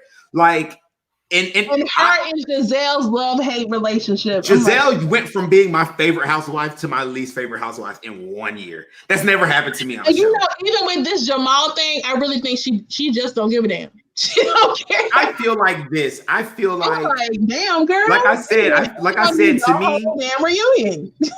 To me, when fights like this happen, when fights like this happen to me, it makes it really obvious. Like I said, it makes it really obvious who these people are, right? This is when Giselle revealed herself to me, right? When they all had the meeting where they were in Karen's house and they were discussing. First of all, she showed up with a bodyguard, knowing that was unnecessary. Kendra of Potomac. Absolutely. This is where she got me. After all was said and done, she got up and left. In her confessional, she said, "I'm a preacher's wife. Of course I have to worry about my reputation." And immediately at that point, I lost all respect for her. Why? As the preacher's wife, if you really think that she is in need of help, you should be in her life. You should be doing what Karen's doing. You should be riding with her, going through this journey with her, making sure that she gets better if she's telling you she wants to get better. Instead, you abandon her. You represent everything that's fucked up about the church. You and your goddamn husband. But let's be honest here. She never liked her. So that was never going to happen. It doesn't matter. Yeah. You can't. How dare you use your position as first lady, though? You know what I'm saying? Uses it when it's convenient for her. Like, even... Right. I found her whole interaction with her kids to be problematic, and she came across as very desperate. If your kids, your teen children, can see that their dad ain't with it, I don't get, like, you clearly know what you're doing. Yes. So what are your kids were not here for it, and they're not interested. So why do you keep asking them what they think about them getting back together? They don't care. They're not into it. And they even said themselves, if whatever our opinion is, you don't care. So it doesn't matter what we think. So why do you keep asking us? Why do you keep bringing it up? And no, we don't want to move to Atlanta. And no, we don't. We like where we live. Right. When your own children buy it, why do you think America? He didn't call us because he wants to. He calls us to make you feel better about the situation, because he calls you right after he speaks to us to say, "Look, see, I spoke to the kids." Those are some intelligent ass little women. Yeah, they're intelligent. They know what's up. Know what's up. We always knew what was up when we were little. That's true. We did know what was up. Sit there and talk shit about the dad, about what he did, and then think that's not going to shape their opinion of their father. If they see how he did you. And they also see him, like, these are young ladies who are old enough to get on the internet. Oh, absolutely. So I mean, it's not like it's hard to find.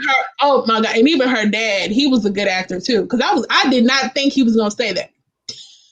Would say what? When he was taking the mic off, he was like, "You can take this off me." He got 5, 6, 7 baby mamas. Like, I didn't think he was going to say it. He held it together.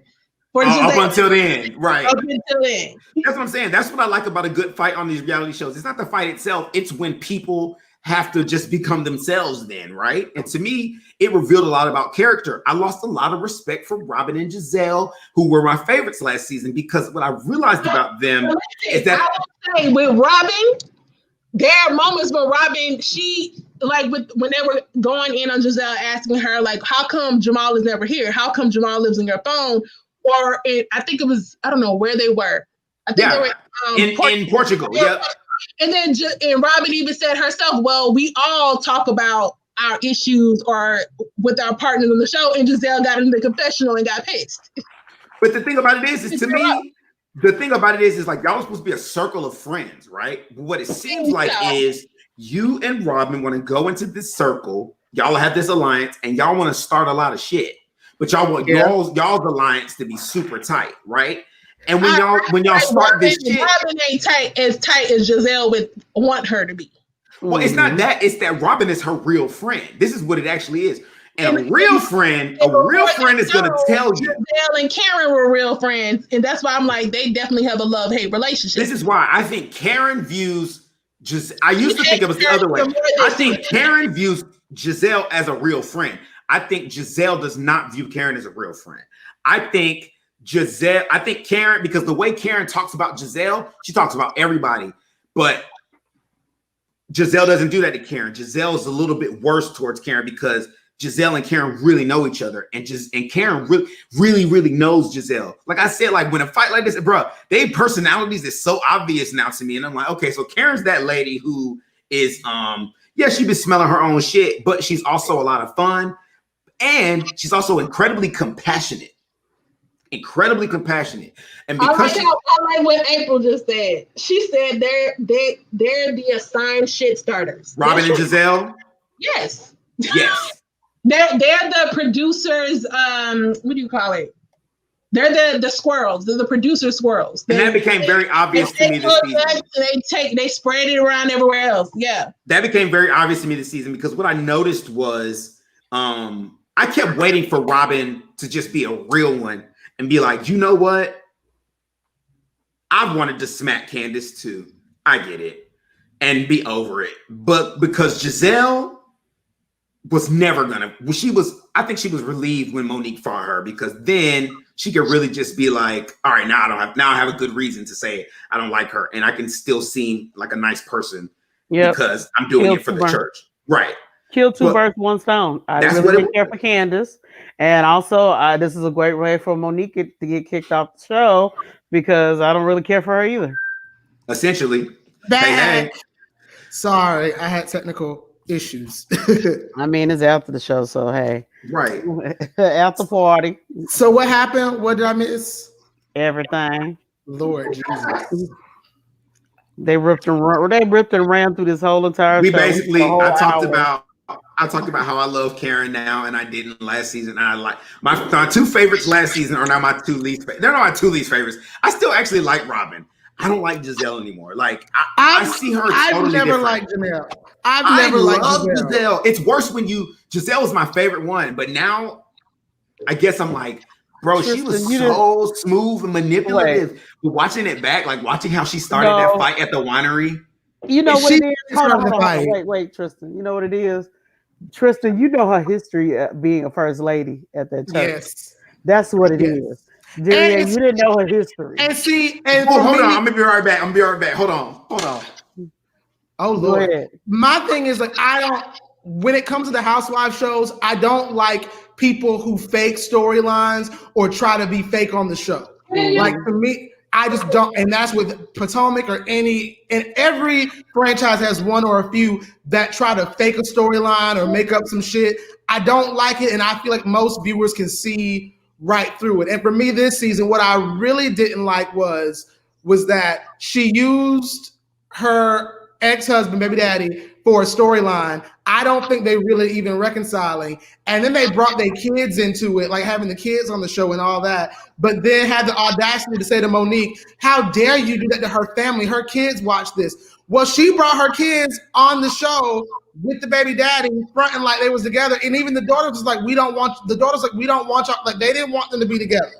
So it's like, there's a level of, I don't like it. I think she fake. I think she phony. Even when at one point in the reunion, when Karen brought up her defunct lipstick company or her cosmetic company, and she was like, "Oh, it was COVID."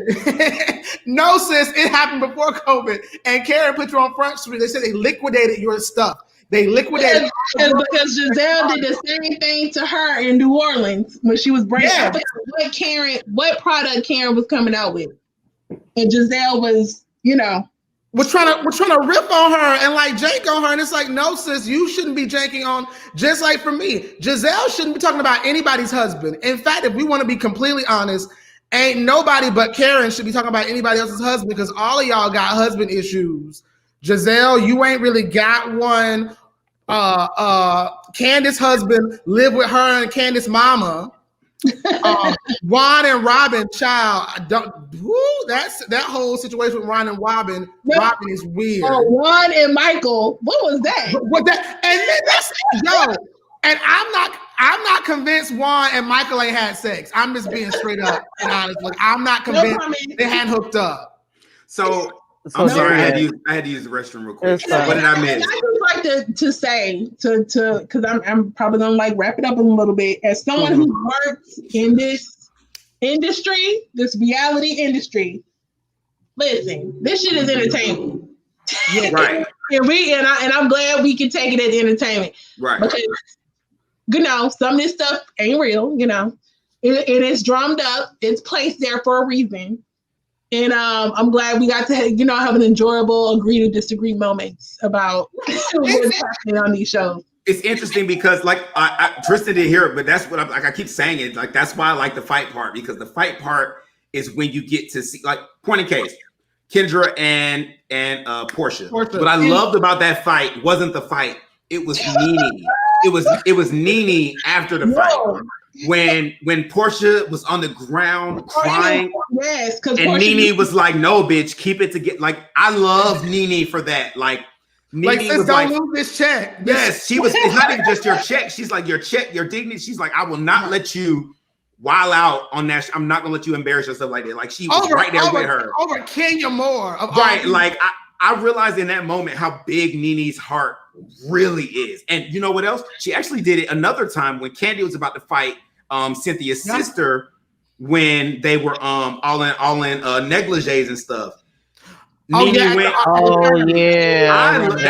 That's why I say I like a good fight, because that's when the little acts that they come up with go away, and you really get to see who these people are. Say what you want about Nene, but Nene cares about the Atlanta franchise. Yes, she does. Like, she really does. Together. She damn near put the whole damn thing together.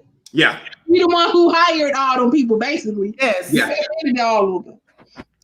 And I mean, like I said, like, to me, those are the moments, and that's another thing I like about Love and Hip Hop. They kind of they teeter on that too, doing the whole like. I gave up on that. I love Love and Hip Hop. My reality TV is Potomac, Atlanta, Beverly Hills, because Garcelle was on there. I was cool. New York, and Jersey. I was cool with Love and Hip Hop until the Peter Guns, Amina Butterfly thing, and they started having babies with him to get back at each other. Yeah. That shit was that wasn't cute to me. Like, I'll be real. I don't think people should have their kids on the show unless they're just showing their regular family life. But I don't think your kids should be pawns in your storyline. Does that make sense? Like, it's one thing. Like, if you notice with Candy, when Candy shows her children, it's just with Candy and her family and their own thing, and it's very much in a bubble or in a certain kind of way. Versus when you had Giselle showing her kids with the rent-a-pastor or the rent-a-husband, that to me is where it gets kind of like Should we be, or even like on Jersey Housewives? I think Teresa was showing her kids doing too much. What's her name was too grown. Gia was too grown to be on the show, doing too much, talking about the other housewives and that's because see, I can't. The women can't say anything about your kids. Like that would be messed up. So your kids shouldn't be saying anything about other grown people. Other grown child's place. I got yeah, that's the Cam Zodiac situation with Nene. And you never see Candy's kids doing that. And then you know they're old enough to do it. You never see them do it. But then you know what? Candy is from Atlanta. That's a big difference between her and a lot of other people. Yeah. She's from there. Born and raised there. And the thing about being from Atlanta, manners. Bruh, they really, and it's crazy to me sometimes when I realize like going other places and traveling the world, being from Atlanta gives me so much pride. Somebody on one of these, one episode of this, they talked about being from Atlanta and how it's just a different thing. Being from Atlanta gives you so much pride now because I realize like we were raised to, first of all, value our community in a way that I didn't understand until I left. But we also have respect for humans. Yeah. We talk a lot of shit though. And I think it's a culture thing with black people. Like when you're in black culture, like I said, you stay in a child's place. You don't get in grown people's business and conversation. I think going on what Durian said though, because he was out here in LA for a little bit. You know how these people are, even the black people out here. But honestly, it's not out there that's bad. It's not out there that's bad. It's around where I'm at. It's crazy because I'm in Virginia, but I'm like not Northern Virginia. It's not Northern Virginia that's bad. Yeah. Once you hit DC and go further, it's like it's like a whole different thing. It's a culture. Like it is. Out here, living in LA compared to being, because I've been out here going almost 7 years. And when I first moved out here, it was people took your kindness as, oh, you just like some country naive. It's like, no, I'm not naive. I'm just being kind. I'm being kind. However, comma, if I need to take it there, it will get taken there. And I'm a very blunt person, and that's something that I notice our people out here, respect more. It's interesting. Also, you have too many people who kiss ass in this industry too. So that's another thing. It's interesting also that up here, it's like. Even just little common courtesies, like, you look at somebody in their eye, your eyes happen to meet, you nod. Don't do that. Don't do that. Holding the door for people. Don't do that. I've had people be like, I can hold my own, like that kind of stuff. Like, I still hold the door because I've had more people say thank you than have said like. It's a generation thing. I think it's a generational thing with holding the door for people. But you are correct. When you do hold the door for people out here, they don't say thank you back. They don't say shit back. Well, I mean, when I was in college. I went to college, and a professor at my college, when she was telling us stories about when she first came to the South, and she hated when everyone called her ma'am. Yeah, they hate that out here too. And I'm like, bro, like you're a teacher, so you're ma'am. Right, you're the authority. I don't care like how old you are, you're ma'am. Like the calling people ma'am, sir. That's like a Southern slave. Yeah. It's not slave. You know why I don't say it's slave? Because white kids do it too. That's true. A lot of our manners is you could going through history is about survival.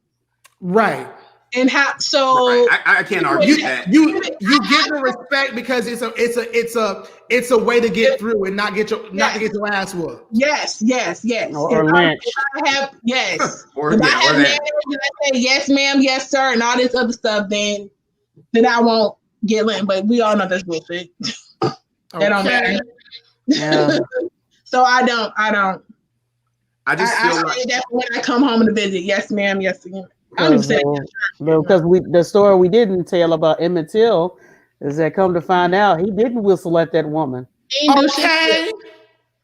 His homegirl still alive and kicking, but that's a whole other conversation, And her cousin was the governor of Mississippi. Y'all, I gotta go, but I just want to say real quick, Deria, if you ever do like an all housewives show, please, because I'm not gonna do no damn all housewives show. No, but you know what? You should do a podcast on reality TV because it's interesting. Because I'm definitely thinking about doing another. I'm thinking about doing another podcast. I'm on the fence whether it's gonna be. Actually, I might actually hold on. I'm in the broadcast. So everybody, because I want to say it in front of everybody. So thank you all for joining us Good night, for the Christmas everybody. episode. I will see y'all next time. Keisha, you can stay. Keisha, you can stay. Oh, he left. I was gonna tell him to. All right.